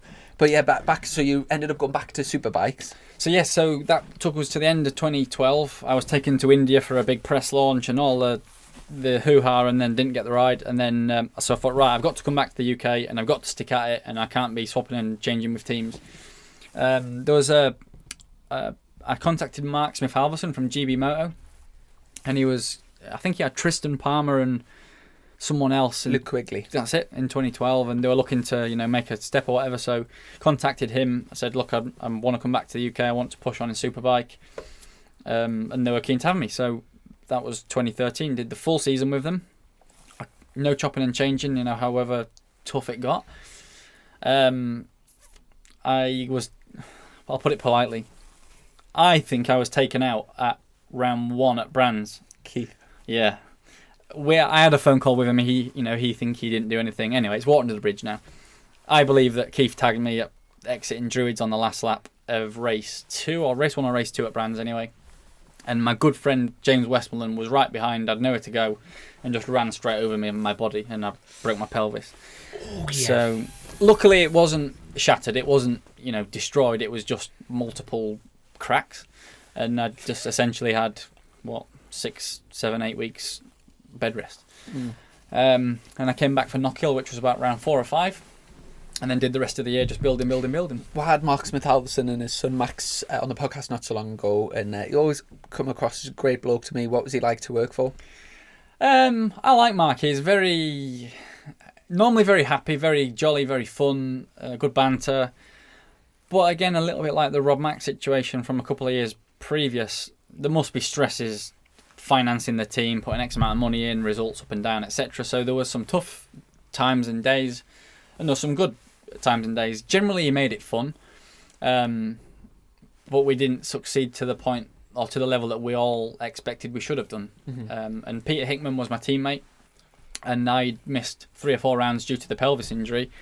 And I came back, and I believe we both finished 11th and 12th in the championship, or around that, maybe like 10 points between us. So for us to finish so equally after me missing a chunk of races, I was relatively pleased with, although they're positions really that just you don't register with, you don't aim to finish 11th or 12th. But I did the full year, I gave my best, and I knew I was capable of more, but it was that difficult situation of trying to find the best ride possible, to not paying or to trying to earn something, etc. It was just that crossover period really of going from doing it for fun to trying to make a career out of it. My end goal was always to try and make a career out of racing bikes. Yeah. So that winter, they were looking to make another step with their team. I wanted to ride the bike again for them the following year, but they changed to Kawasaki's, and I think part of that agreement they had to take Chris Walker, who had been with the Quattro plant team in 13. So they signed Walker and James Ellison, and I thought, well, if Chris has vacated a bike, I'll call Quattro plant team and see whether I can get on that bike. So I called Pete Extons. So look, I'm after a ride. I'm not with the GB guys. I want to push on in BSB. Do you have a seat? And there was a real quick, what do you need? What's the deal? We settled on like 500 quid a round or something, and I was paid 500 quid a race plus a little bonus. And what that turned out to be probably the year that made me. I've not made anything, but It was definitely a step forward. yeah, it thrust me into the more serious side of British Superbikes, because it was a great year. I worked with Ray Stringer. I love Ray, still love Ray. It was just a mega year. You must know Pete Extons. Yeah. Great team boss, so chilled, calm. Yeah, I've got a lot of time for them both. We finished every race that year in the points. So I think I was the only one to finish every race of the year, and I made the showdown. I think I finished 5th overall in the championship, and I was just 4th, 4th, 5th, 4th, 5th, 4th, 6th, 4th, just all year. And I had one podium at Alton, which was probably like round 9. And yeah, great times. Here's a question for you. Did you ever get frustrated at the fact that, like, say in the showdown, all the people you were sort of surrounded by, and did you mentioned earlier you were, like, say, getting £500 a weekend, which would basically cover your fuel and, like, very minimum, like, you're not making money there, are you? You're like sort of covering sort of costs. Did you ever get frustrated at the fact that, like, you felt like you were sort of beating people who were maybe, getting a car and like a good salary and whatever? I did, and that's what I wanted to get to. But I knew from where I'd come from, and as in, the 2 years previous where I'd chopped and changed, maybe teams were looking at me thinking, well, he's not serious, he's chopping and changing between teams. I knew I had to just get a result on the board, so to speak, or a championship result on the board. And then if I was to get a good ride off the back of that, then hopefully there'd be what the other guys are on, included in that. So yeah, it was frustrating being paid 500 quid a race and being, finishing around Keogh, Shaky, etc. But that had to be the year that thrusted me into, contention in BSB for following seasons. And if it didn't, it would have been game over. I think it was, pretty much that knife edge time. Whereas if that year didn't go as it did, I would have probably just accepted that I ain't going to make a career out of it and try and go racing for a bit of fun. So yeah, really thankful to Pete and Ray for that year. That was really good fun. And the most difficult part of that year was mentally going from finishing 6th, 8th to battling with Keo and Shaky and actually settling down. I'm not going to say I didn't beat them every weekend, but I would regularly fight with them at times, and mentally then going, right, I'm one of these guys now, I've got to try and beat them, or I'm as good as them, or don't let them beat you. That was probably the hardest thing, was believing that you're as good as them. And probably one of my weaker areas anyway. You know, I'm quite a realistic, honest guy in everything. I'll say what I think. I won't, lie or anything, and that's probably my downfall up to now, has been on the mental side. I'd say is the outright belief. So that was like a crossover point of going, right, I'm as good as these guys now, I've got to believe that I'm as good as them. And I think it was Silverstone, probably 1 or 2 rounds before the end of the year, I'd confirmed my showdown place. I think I'd finished 4th and 4th at Silverstone, and there was some communication going on with Birdie at the time. He was keen to just have a chat, see where I was for the following year, and I went to his place, had a chat with him. They were looking to have a rider line, a change up, so I'd made him aware that I was at least keen to be one of the names in the fray. And Harvey from Honda called the day after Silverstone. He said, it's Harvey from Honda, I'm just testing the water to see what your plans are for next year. Are you available? I was like, am I available? Yeah, I'm available. Yeah. That sort of thing. Possibly. I'm busy Thursday, Tuesday, anything between that. Fantastic. You sat there like. So yeah, it was a bit of a dream call really, and I just had to try and keep calm. And said, look, yeah, sure, interested. Let's have a chat. So I went to have a meeting with them over near Louth. Tuxworth turned up, Half turned up, and they just said, look, we're coming back to British Super. They'd had a year out. I don't know if you remember. Alex Lowe's won in 13, and the Julian Da Costa rode it once or twice in 14 to do some development rides in BSB. And they said they're coming back in 15. We've got no riders. Would you like to be a rider? This is the contract, or this is the letter of intent that we're preparing to offer you. So yeah, I was just trying to keep calm with it really, and I knew I wanted to do it straight away. I was always in awe of that team in HM Plant days. It was wow, it was the team you aspire to be part of. So I remember driving home, ringing Mum, saying, "Look, I've got this. I really want to do it. It's everything I've ever wanted, everything I've ever dreamed of. So I've got to do it." So yeah, pretty much rang him back straight away and said, "Yeah, I'll do it." Agreed a date to go and sign the letter. And the hardest thing was actually telling Pete Extons that I wasn't going to continue, because they'd been the ones that had given me the opportunity with the solid bike and team to put me in that position, and he wanted to have me again for the following year. And they were discussing contracts and figures, etc. They're not big figures. We're not talking big money, but we're talking money to be paid racing at least. And I felt bad to let them down. They'd given me that opportunity, and I would like to have continued with them, but I couldn't turn down the Honda way really. So when you're just speaking there about the sort of mental side, have you ever had sort of a coach or a mentor, or I know you've rider coaches, aren't they? Yeah. You've mentioned a few times you've maybe regrettably not had a manager. Have you had anybody in that sort of frame that's sort of guided you? What, mentally or management? But just both really. Management, I had do you remember Ian Edwards from Brembo?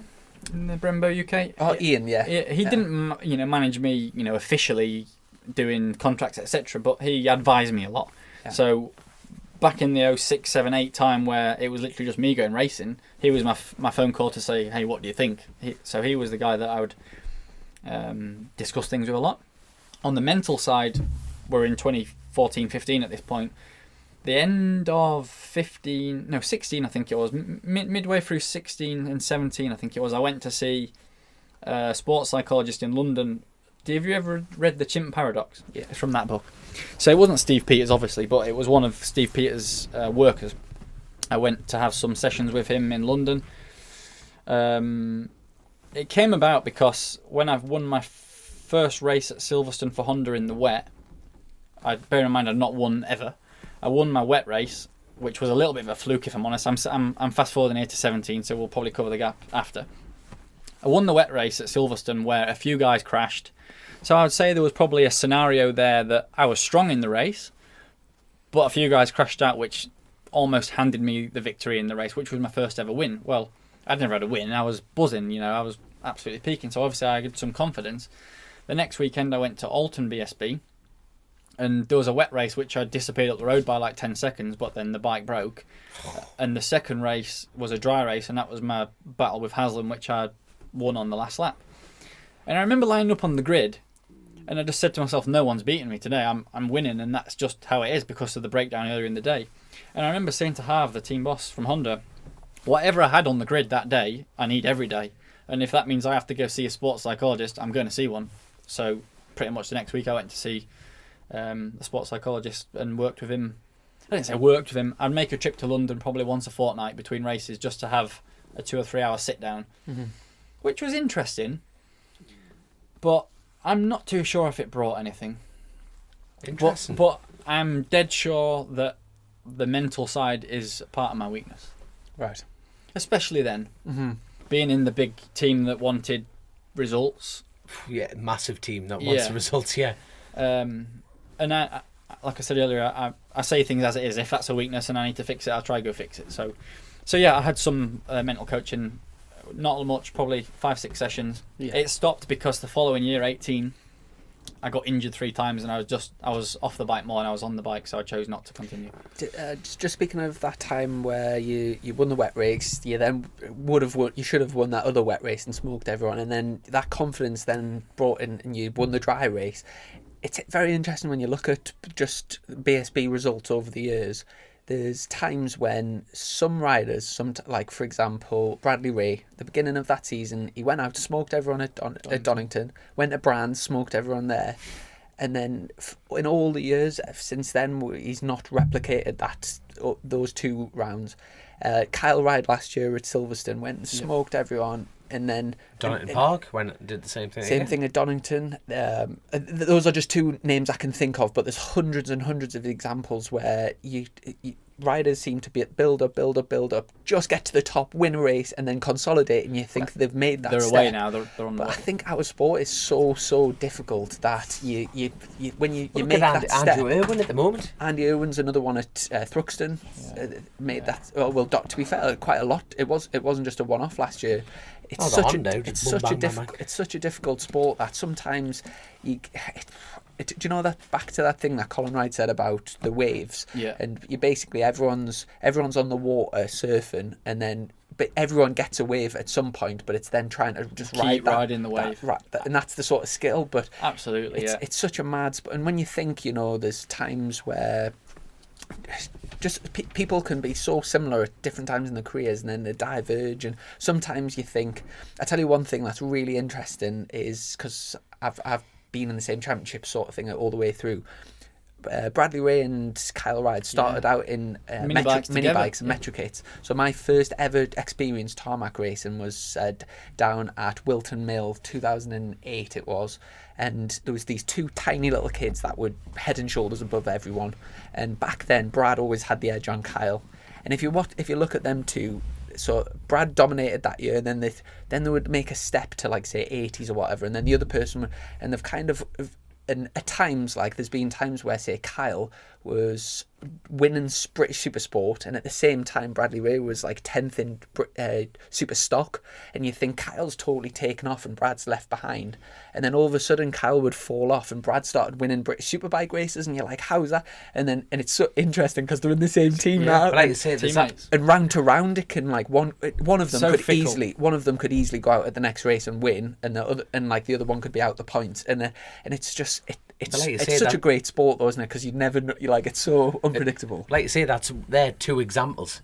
You know what I mean? And so there'll be that across all different classes when you keep an eye on the job, but it's hellish. Like, who's been your Kyle Ryde? Who's been your Ray then? I'd probably have to say Jason O'Halloran, but only because I had so long at Honda with him. So we had 4 years together being teammates, and throughout probably the whole 4 years we were quite equal. He had his days where he was head and shoulders above me. I had the odd day where I would have better results than him. I think average of the 4 years out, we were probably quite equal, but towards the end of, say 2018, I had a year where I was just injured all year, and Jason started taking some good steps, and he had some good results, and now obviously he's gone on now with the Yamaha, and what was it? Because you've tagged Yamaha for years. Did you both go to Yamaha at the same time, or did you stay at Honda? Yeah, or? so we both left Honda for whatever reason at the same time, yeah. and Jason went to Cams, and I went to Tag.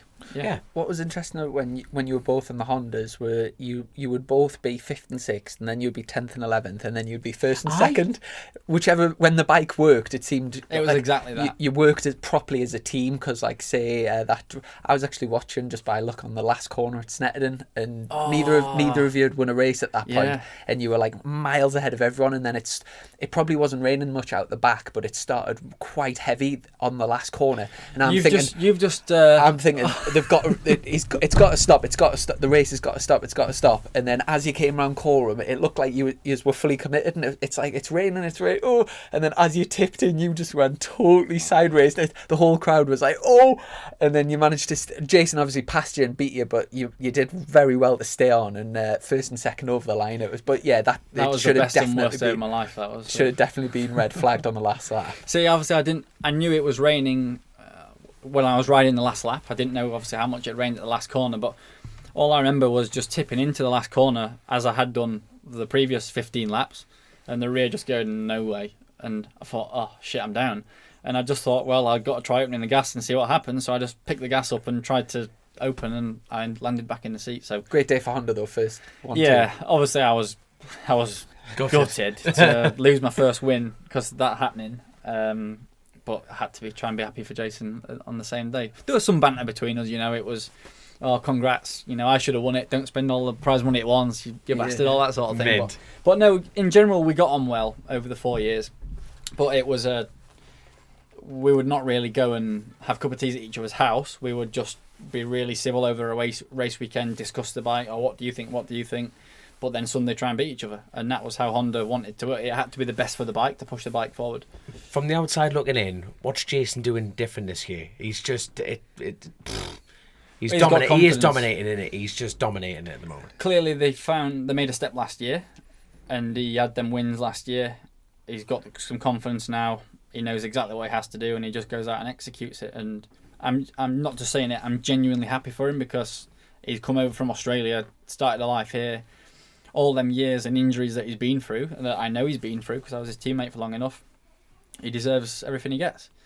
Yes, of course, there's the frustrating side of it that I feel like I could do that or I could be close to doing that naturally, but we're two different riders. Jason's very smooth.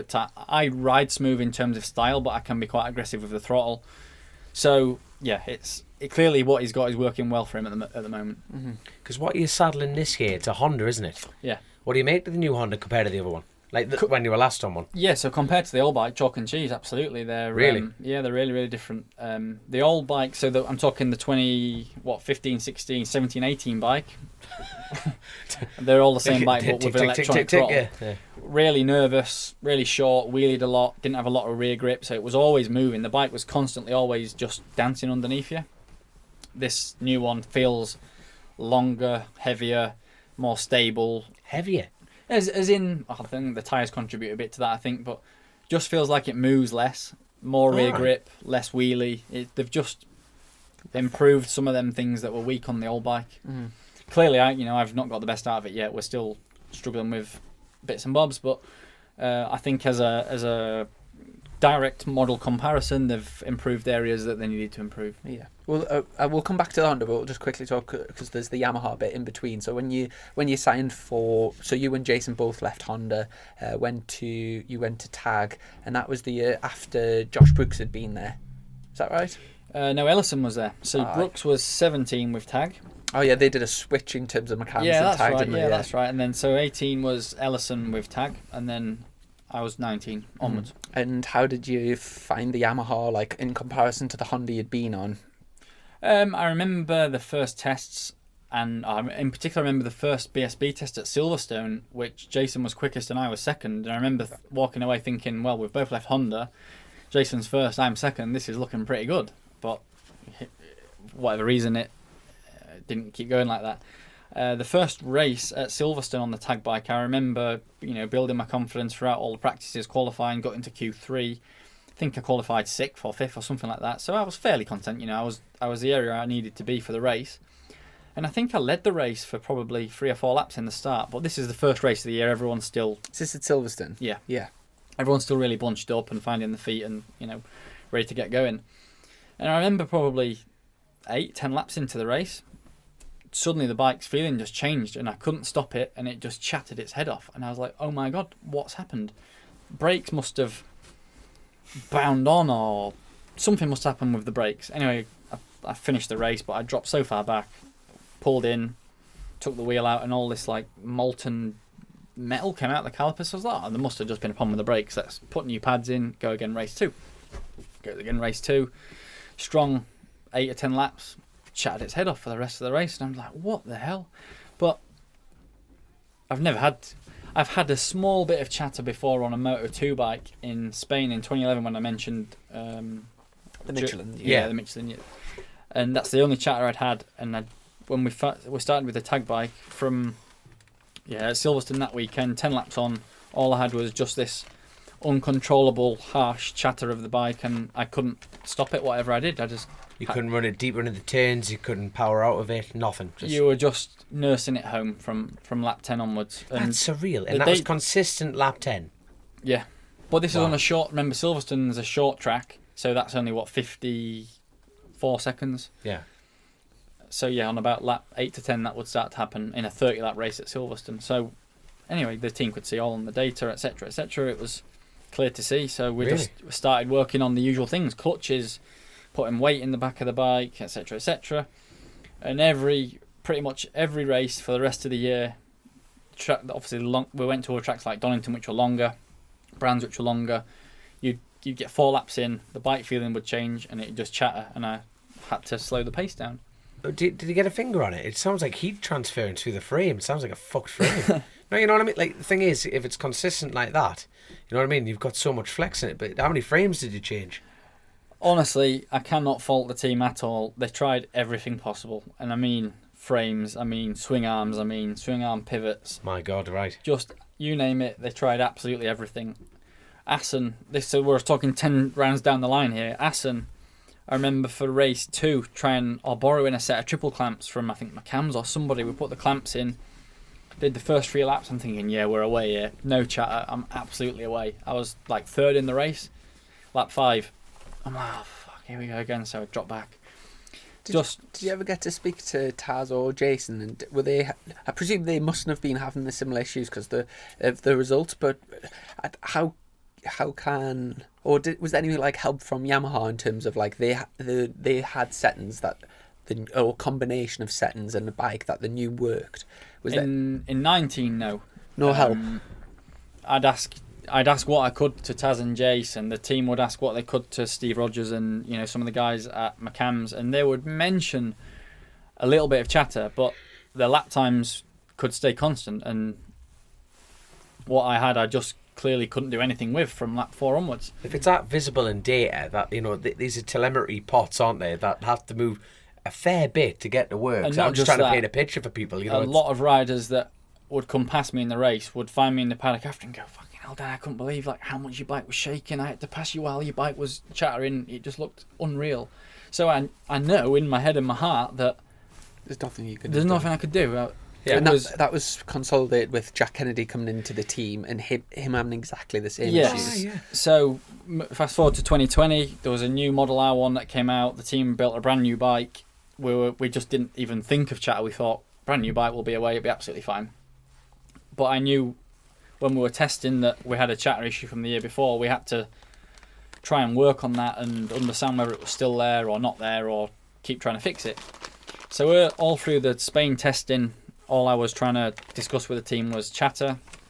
Obviously Jack came in, which I was really happy about, because what it needed was another fast rider that rides in a slightly different way to see whether he still had the same. And again, going back to what I said earlier, I'm honest with what I always feed back, and if it's me, it's me. I'll try and do something about it. My natural way of riding is quite sat up. I'm not one of these riders that's very, Dom elbow down. Yeah. Oh God, Marquez copied me, son. They are. I'm very shut up. Lazy, if you want to call it that. I'm very static in the bike. So I said, look, it might be how I'm riding it. It could be because I'm not putting that sort of weight on the front of the bike. So it was interesting for me to see when Jack came in if that was still an issue. And I didn't want to sort of say to Jack in testing, look, man, we've got a massive chatter problem. Plan it in his head kind of thing. Yeah, I wanted to leave him to it to see whether he found the same.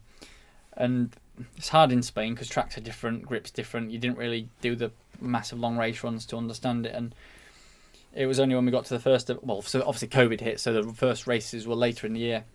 We get to Donington and I could feel on the outlap I had chatter. And I was like, Jesus, we're not in a good place here. So I would just... My head's just trying to fix chatter with the team. We're trying all sorts again. Weight in the front, weight in the back, you name it, we're trying it. And I think the race one, me and Jack were together, we were like 14, 15 for something. Jack had chatter, I had chatter, we could overlay data, we could see where it was, etc. So at this point, it's quite relieving for me, as in, all right, Jack's got chatter as well. So it's not how I ride, it's something that as a team we're missing or etc. we're doing. And look, this is exactly as it is. God's honest truth. I didn't want to ride it anymore because I'd had 2019 basically retiring from races or having to nurse the bike home after 4 or 5 laps. I just couldn't face another season like that, yeah. Doing that. So I laid my cards on the table to the team and said, look, I just don't want to ride it. I can't have a year like that. What's our options? What can we do?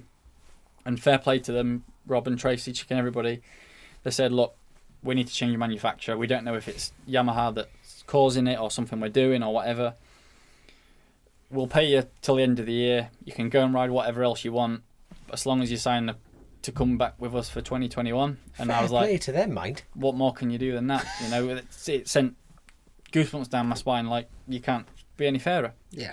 So not many people like that about us. No way. No, absolutely not. In any job.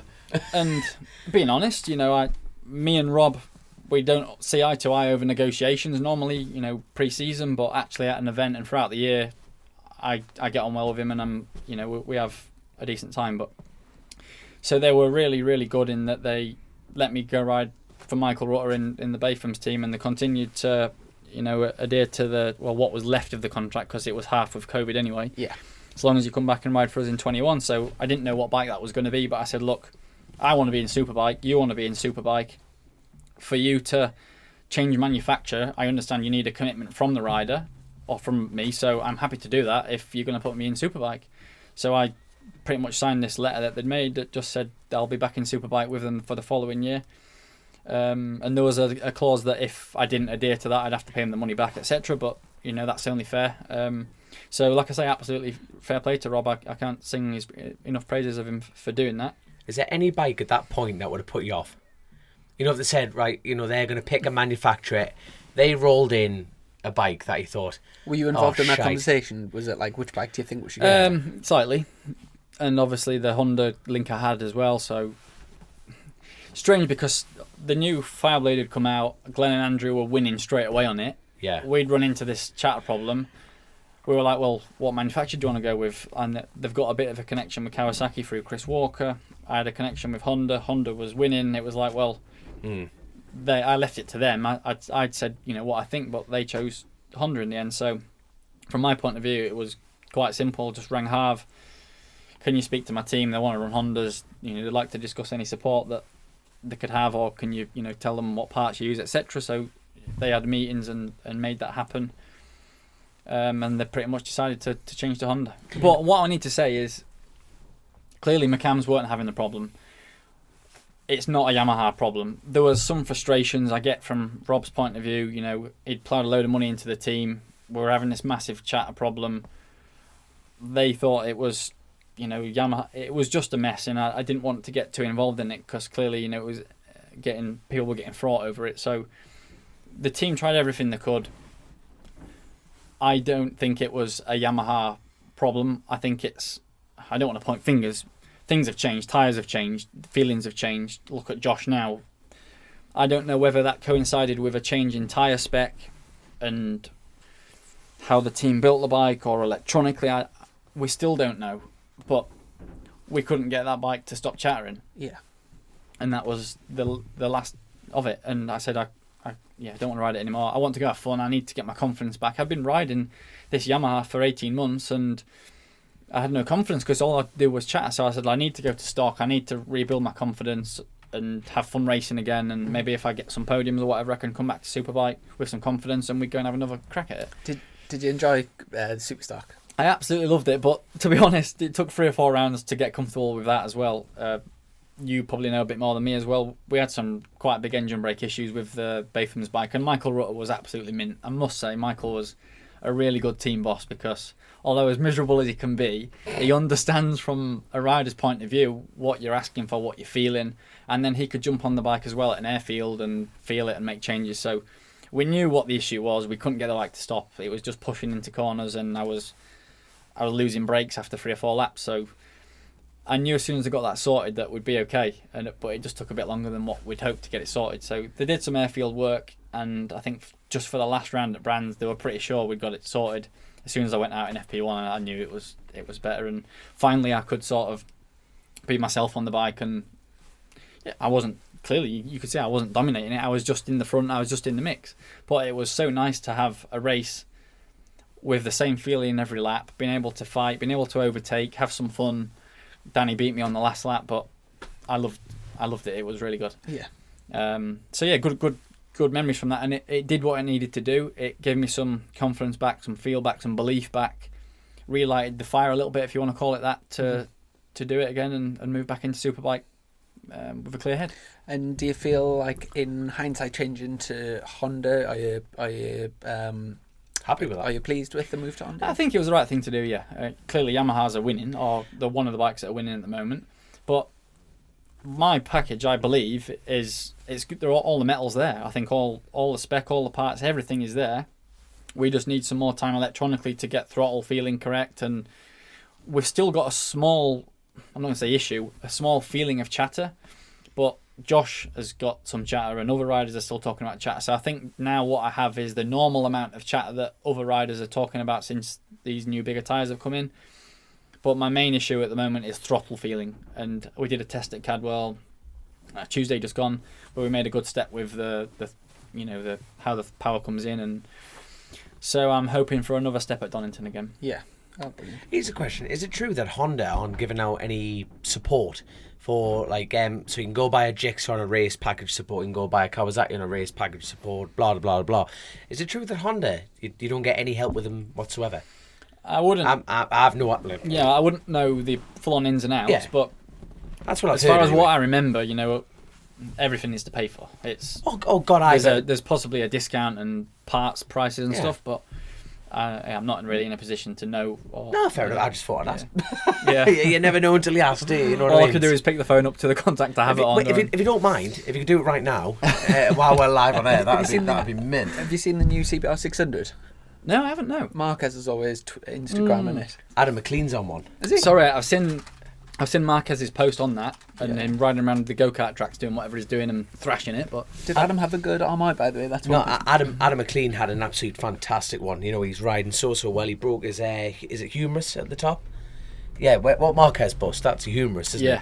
So Adam McLean, bless him, I think we've mentioned him on the show a few times, and he's been beaten half to death for the shit luck stick. He really has, but he just keeps coming back stronger and stronger, and he was proper dishing out some portions with Michael Dunlop, and it was just mint to see. And he's absolutely hanging the arse out on that bike. It is a shame, really, that there's not many more Hondas in the super sport category. Wait, you can't get them in. They're bringing them out, but you can't get them in this country yet. Right. But I know a certain bollocks. I'm just going to say it. Ian Locker's got his hands on a couple. Has he? Yeah. Ian Locker's got his hands on a couple, and I believe Adam's been going around Kirkestown on one. Now, I'm already putting two to two together there. Say that after a few pints.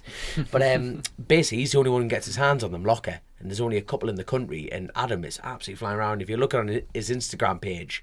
And to be honest, I think he's really, really liking it. Just on the briefly on the roads crack, that's something's just jumped into my head. Did you see Jamie Coward had a big off at Anglesey? Jesus, wet. Nathan Harrison, who's on the Honda, he's really the only privateer that I know in the roads who's on the new Fireblade. There's a photo, my God, just... I've seen it. Oh, the my God, tank. you have to put it on. Is it the tank with the fairing? It's the fun fairing. I just hope... I haven't heard anything from Jamie. I just hope Jamie's all right, but he was sliding on his face at the time, so he wasn't as high as the bike, so thank God. I'll tell you what, another thing with the road side of thing, Davey Todd was out on the Padgett's bike at Cadwell. Yeah. So I mean, Connor What's Cummins go- were out, wasn't he? And Connor Cummins, it's great to see Connor Cummins back out as well, but it's like, no, so don't know what's happened with the Honda side of things there for the roads. Yeah. Well, apparently you're going to make a stand in, two newcomers, Glenn Irwin and Dan Linfoot. That's do you know the fast? So it's a fast right kink before the hairpin at Anglesey. Yeah. That'll be. I've never been there on 1,000, but it's motoring on in it. That is Have you seen more, how- but like, how high the that is fairing so close to not like hitting like Nathan. Well, that guy's going through the left hairpin then at the top of the hill. Yeah. So it's a bit like Austria, the MotoGP situation, that, isn't it? Yeah, that was Jesus. sketchy. I was just getting the Patreon questions. We're on a Patreon page. Oh, go sorry, on. talking about the Honda, I've got to say thank you to Andy Farrell. I broke down in the last open race. I ran out of fuel, came up to the top of the hill, and Andy Farrell gave me a lift, and mate, I've never done anything like that in my life. He was wheeling over the back jumps, man, with me on the back. Wow. And he's giving one hand, is waving at people and stuff. I'm like, fucking hell, Andy. Literally pulled in, right, in the Southern Irish accent, went, you better fucking mention me on that podcast. So I'm guaranteeing you a mention. Andy Farrell, you absolute legend. Absolute So, first fucking one, tapped, man. He's Ryan tapped. Garside, Y number 4. I think I know this one, but Why number 4? So started in 2005. I finished 4th in the British 125 Championship and earned the right then to run number 4 for 2006. When I was also in British 125, I liked number 4. I tried to save number 4 as often as I could after that because I just liked it. fair enough. We've got one from Jonathan. Hey guys, amazing weekend for you two, and really looking forward to seeing you on the podium again. Dan is looking 15 years younger with the new hair of Elephant in the room, eh? I know. I love how you're looking at me. It wasn't me that mentioned the hair transplant, right? It was him. So I'm getting the full grass here, son. Did you get that done in the UK? Or? Yeah, I must say I got it done in a place in Leeds, right actually near Padgett's in Leeds. aye. Literally 10 doors down from Padgett's. It's a place. I could just see the Padgett lads going, hey! It's a place called the Hair Doctor, and what an experience. And I'm not just saying it, I've recommended 4 or 5 people to go there since, if that's your thing and you're conscious about a bit of hair loss, etc. What a service. Absolutely. Hey, you should be tapping them up for a bit of sponsorship. Well, if you look closely, they're on my levers and my arm. I already have done. So yeah, what a, great story. Lovely guy there. Yeah. Because a lot Is of he people, Turkish? A lot of people No. go over Oh, to Turkey for it, don't they? Is it cheaper in Turkey or something? Yeah, I didn't look into the Turkey option, to be honest. My experience was a Fog bit... glue was there, that's why. My experience was a bit impulsive. I don't want to mention other names, obviously. I'd seen someone else had it, thought, wow, I need that because mine's gone. And this was in October, November of 19.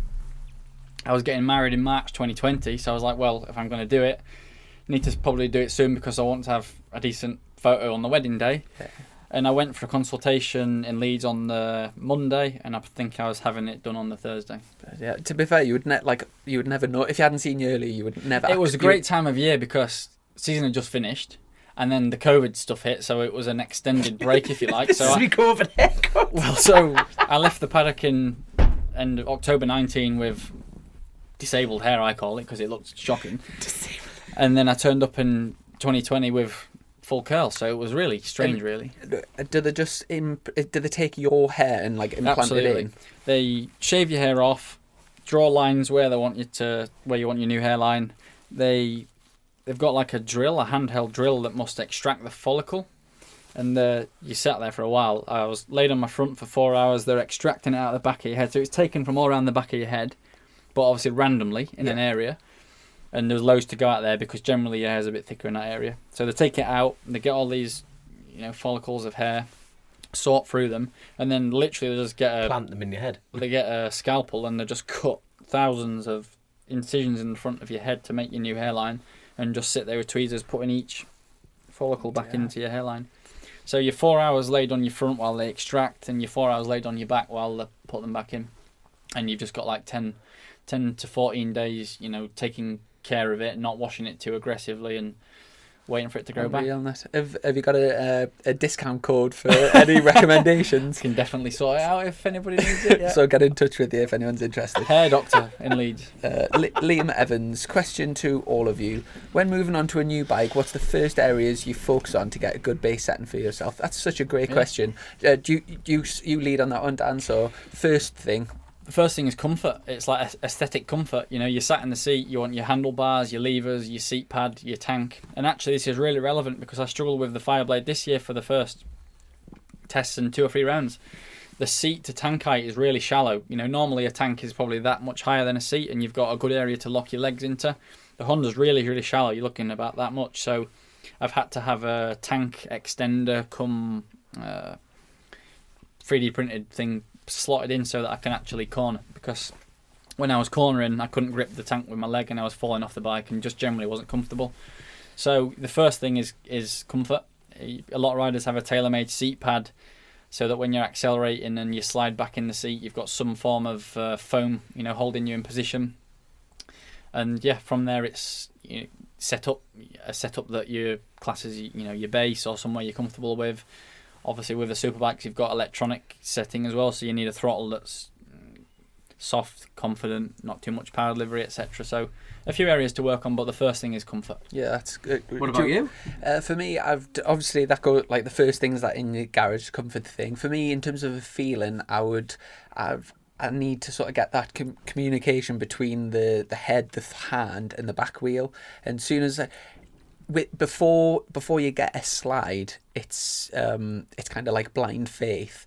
But then you kind of get to that point where it starts to break traction, and once you know where that limit is, you can then sell and start working from there. But like for me, it's really important to get to the point where it slides, and you need to feel the rear tyre. When I first got onto the BMW beginning of last year, so after COVID, that's one thing I did about 3 track days, and I purposely wasn't changing the rear tyre. I did like 2.5 days on the same rear because I was wanting to lose traction, and I was coming in and I'm saying, to be fair, the setting that was in already was that good on tyres, it just wasn't ripping them. And but I could not. I was literally, say coppice, I was like getting midway and then going full, trying to step the rear out, and it just wouldn't do it. And we found out it was the electronics that weren't allowing it to do it. So it was actually the electronics that we needed to get that feeling, and then it's sort of the feeling. What about yourself for the roads? First thing I've got to get over is the price tag. Bar that. Get a special dint in the tank to put your massive box. Same sort of stuff, like bars same thing, kind of thing. You know and what I guess chopping and changing from classics to can you even do things like that with classic bikes? Oh god, yeah. Like, you don't want to mess with seat pads and bollock, you just get on it and ride it. Get on the fucking thing and ride it. Do you know, because the bikes we ride built for now, endurance racing. You know what I mean? You use the clutch to set off, and then you don't touch it until you're back in park firmly. You want to feel the clutches on them classic bikes. I've got off British bikes on the classics, on the modern stuff, all in like one. I did a sidecar, a BMW stock 1000. I did a G50, which is a British bike on the far side, and also a Super Twin in the same weekend. Fair play. Behind this chubby shell is the beating heart of an athlete, I'm telling you. I can correlate, because I once did... Correlate? Get out of Archduke, that's far too much of a big word. Relate then. I did an event in Phillip Island. I did the International Classic one year with Rutter, McWilliams, all the guys, and the throttles were so heavy on that classic bike, I had to go twice to get the thing to open. You had to be less Yorkshire. Just twist the thing there. We're getting soft with all these electronic throttles. That's I know. But yeah, the brakes were shit. It didn't steer. The throttle wet to get. It was hard work, but I really enjoyed it. Yeah, I bet you did. We'll go. I bet that's a hell of an event. Just a track I really wanted to ride, Phillip Island. I've wanted to for years, but yeah, short races, but yeah, great. I bet it was good. The riders that were in it as well: McWilliams, Steve Martin, Troy Corser, Colin Edwards. It was Hickey. It was absolutely mint. I really, really enjoyed that. Go on then. While he's looking for another question, the retirement. Is that a different subject altogether? Retirement of Rossi. Yeah. The retirement of Rossi. Yeah. Hey, I think it was a sad day, but we've had him for longer than what we could have hoped. Hey, watching him on the TV and his career, you speechless, aren't you? But the good thing is he's got loads of time on his hands to get on the show now, so I'm over the moon. We've got him booked in, and basically can't wait. Imagine if we got him on. Imagine such an icon of the sport, and for like my favourite sporting moments have all been linked around Rossi. So it's I guess you're the sort of same upbringing era as me, watching him on TV. You know, all the Rossi Fumi, Toilet Haref, all the iconic things he's done. Yeah. He is Mr. MotoGP. Absolutely. I've only recently discovered I've been following Joe Ackroyd's career like really, really tightly. This sort of links. So we've got Daniel O'Brien. Well done, Chris, on your Thruxton podium, and Dom on your Armoy win. To all of you, Jonathan Ray was recently linked to the Petronas SRT ride in MotoGP, but Razlan, Razali, or SRT Team owner, said that Ray wasn't an option as he is too old. What do you guys think? How old is too old? And What the side note, and to Dan, what's been your career highlight and what's been your biggest low? We'll start with the too old thing and then we'll go on to that.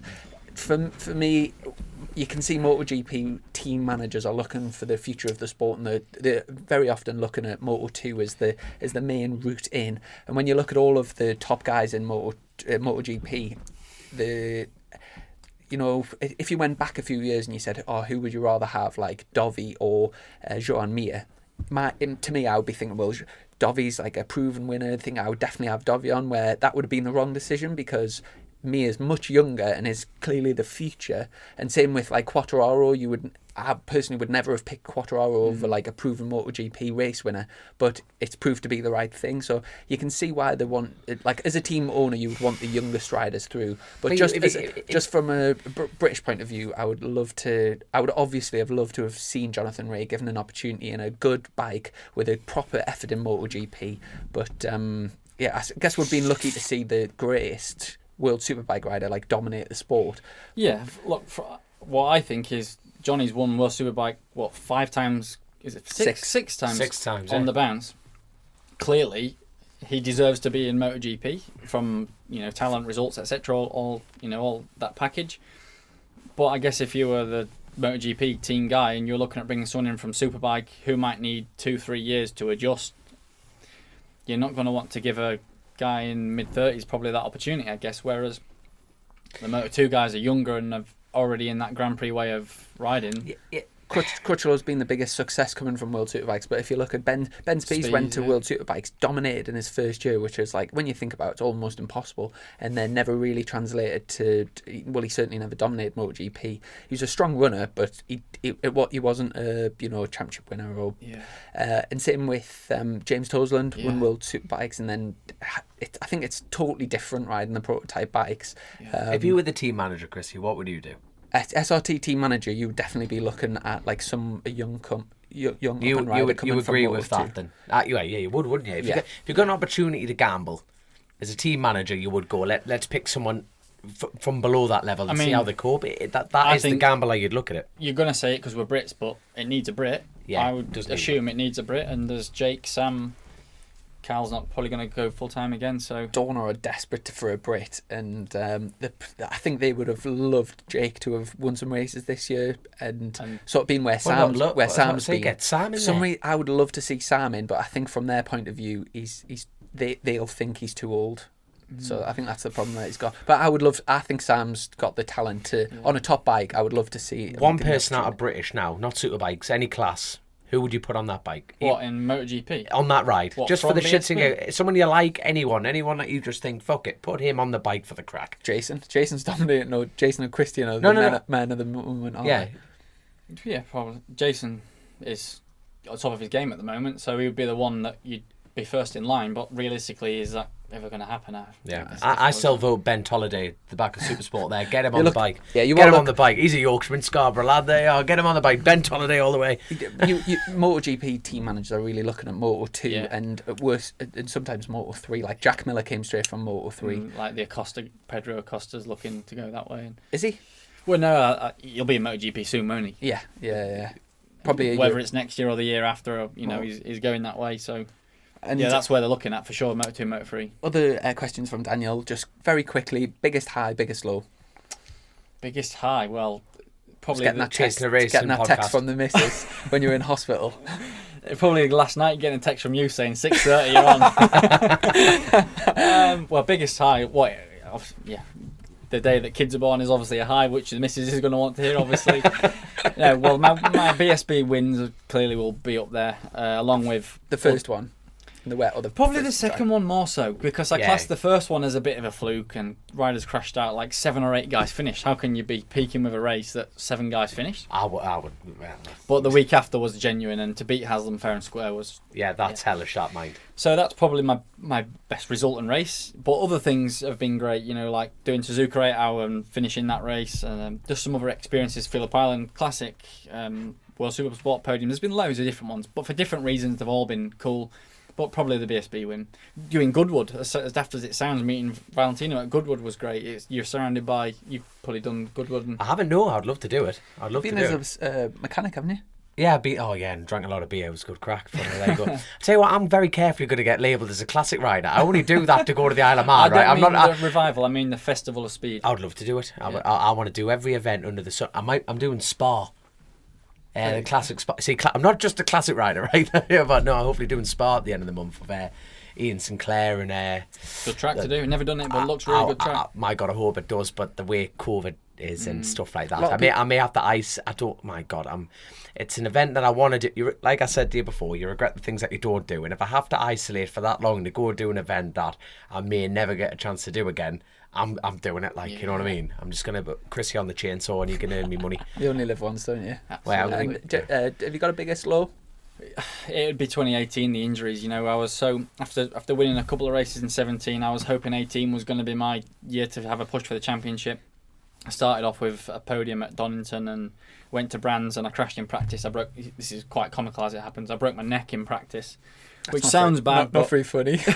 It was a simple fracture of C6, so it was literally just what do they call them, in a neck brace for 10 or 12 weeks. But actually, at a similar time, Shaky had his off, and he was in the full halo, so it made me feel quite grateful that I just had the temporary one. Recovered and got back to Knockhill for round 4, crashed at round 5, broke my scaphoid. You were in that race. In fact, I crashed really near you in that race. Westfield. Yeah. Massive crash. I still don't know what happened, but massive crash. Broke my scaphoid. Came back for Silverstone round 9. Round 10, crashed at Assen, and Glenn Irwin ran over me at the last corner at the chicane. Remember the fireball thing? All in 1 year? All in 1 year. So I literally pulled myself out of hospital 3 times to get back on the bike. And that was like a proper bloke. Definitely my biggest low. Just a quick one on that Assen thing.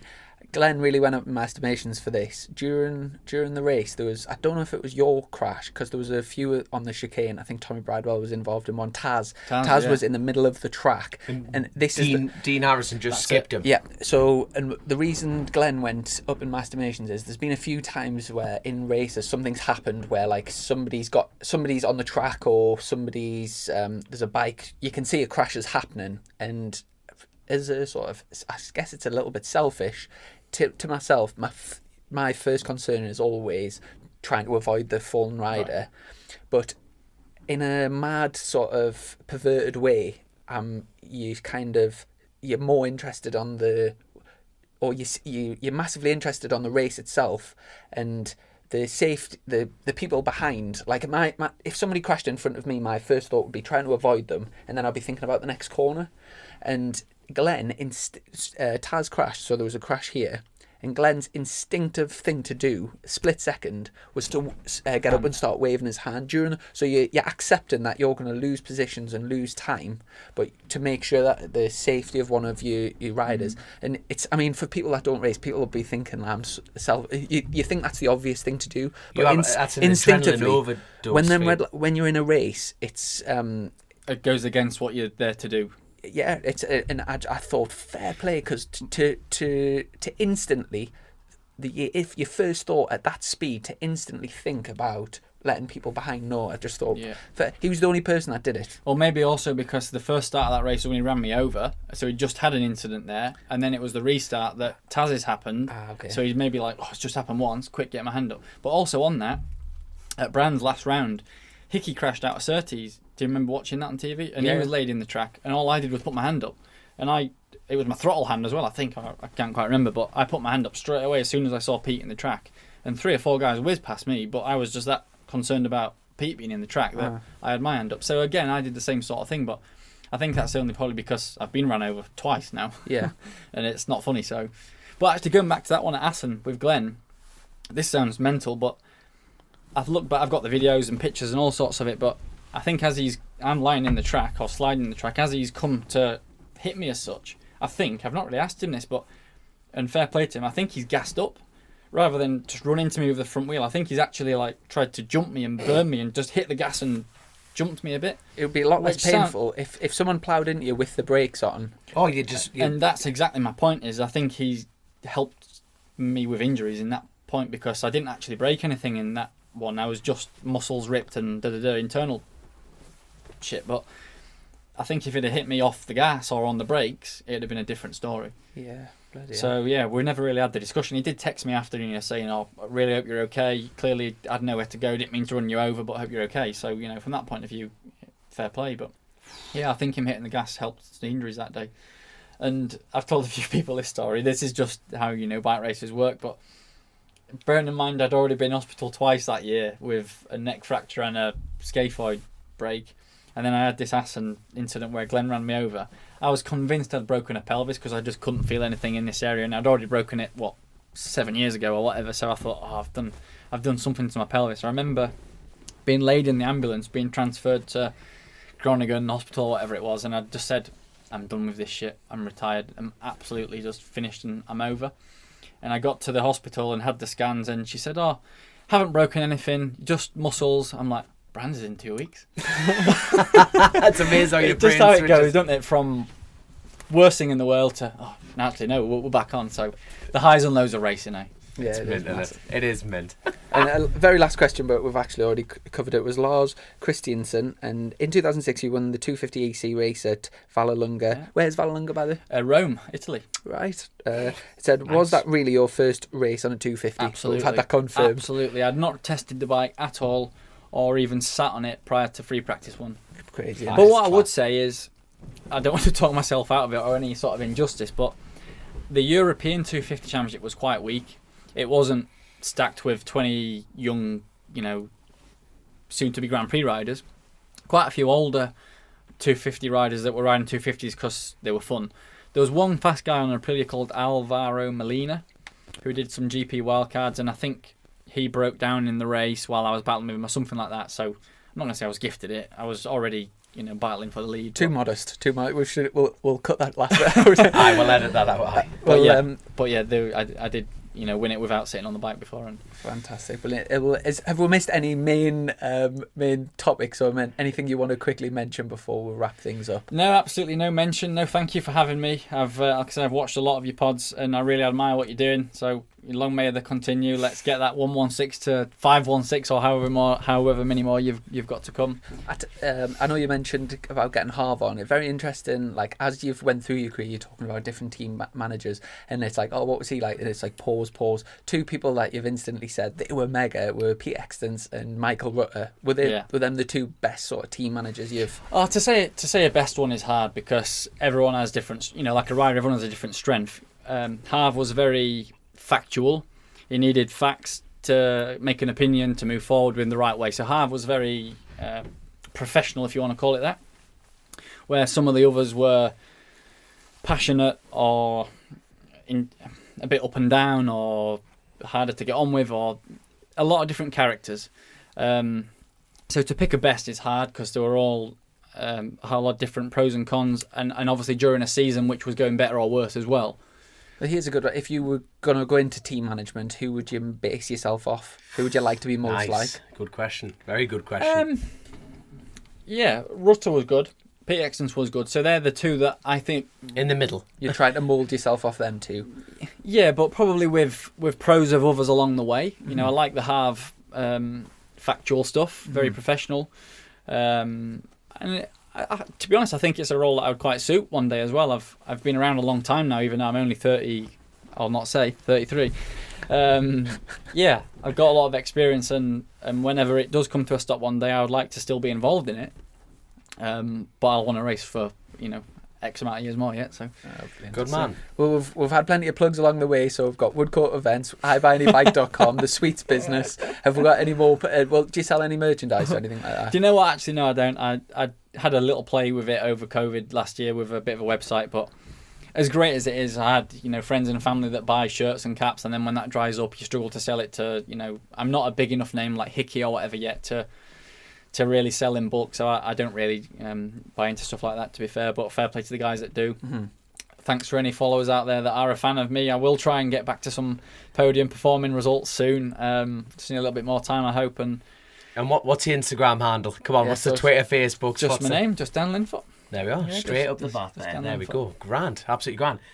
Well, I think that's everything. Well, I've just got to say one more time, so well done to Armoy. I can't stress how important that was for road racing, how well it all went. Get well soon, all the riders. You know, Daryl Tweed, Ryan, the captain, and Sano, who would like to be dubbed a sniper's nightmare from now on, because he wobbles all over the place. So that's what he would like to call himself. All seriousness, that's what he wants to be called.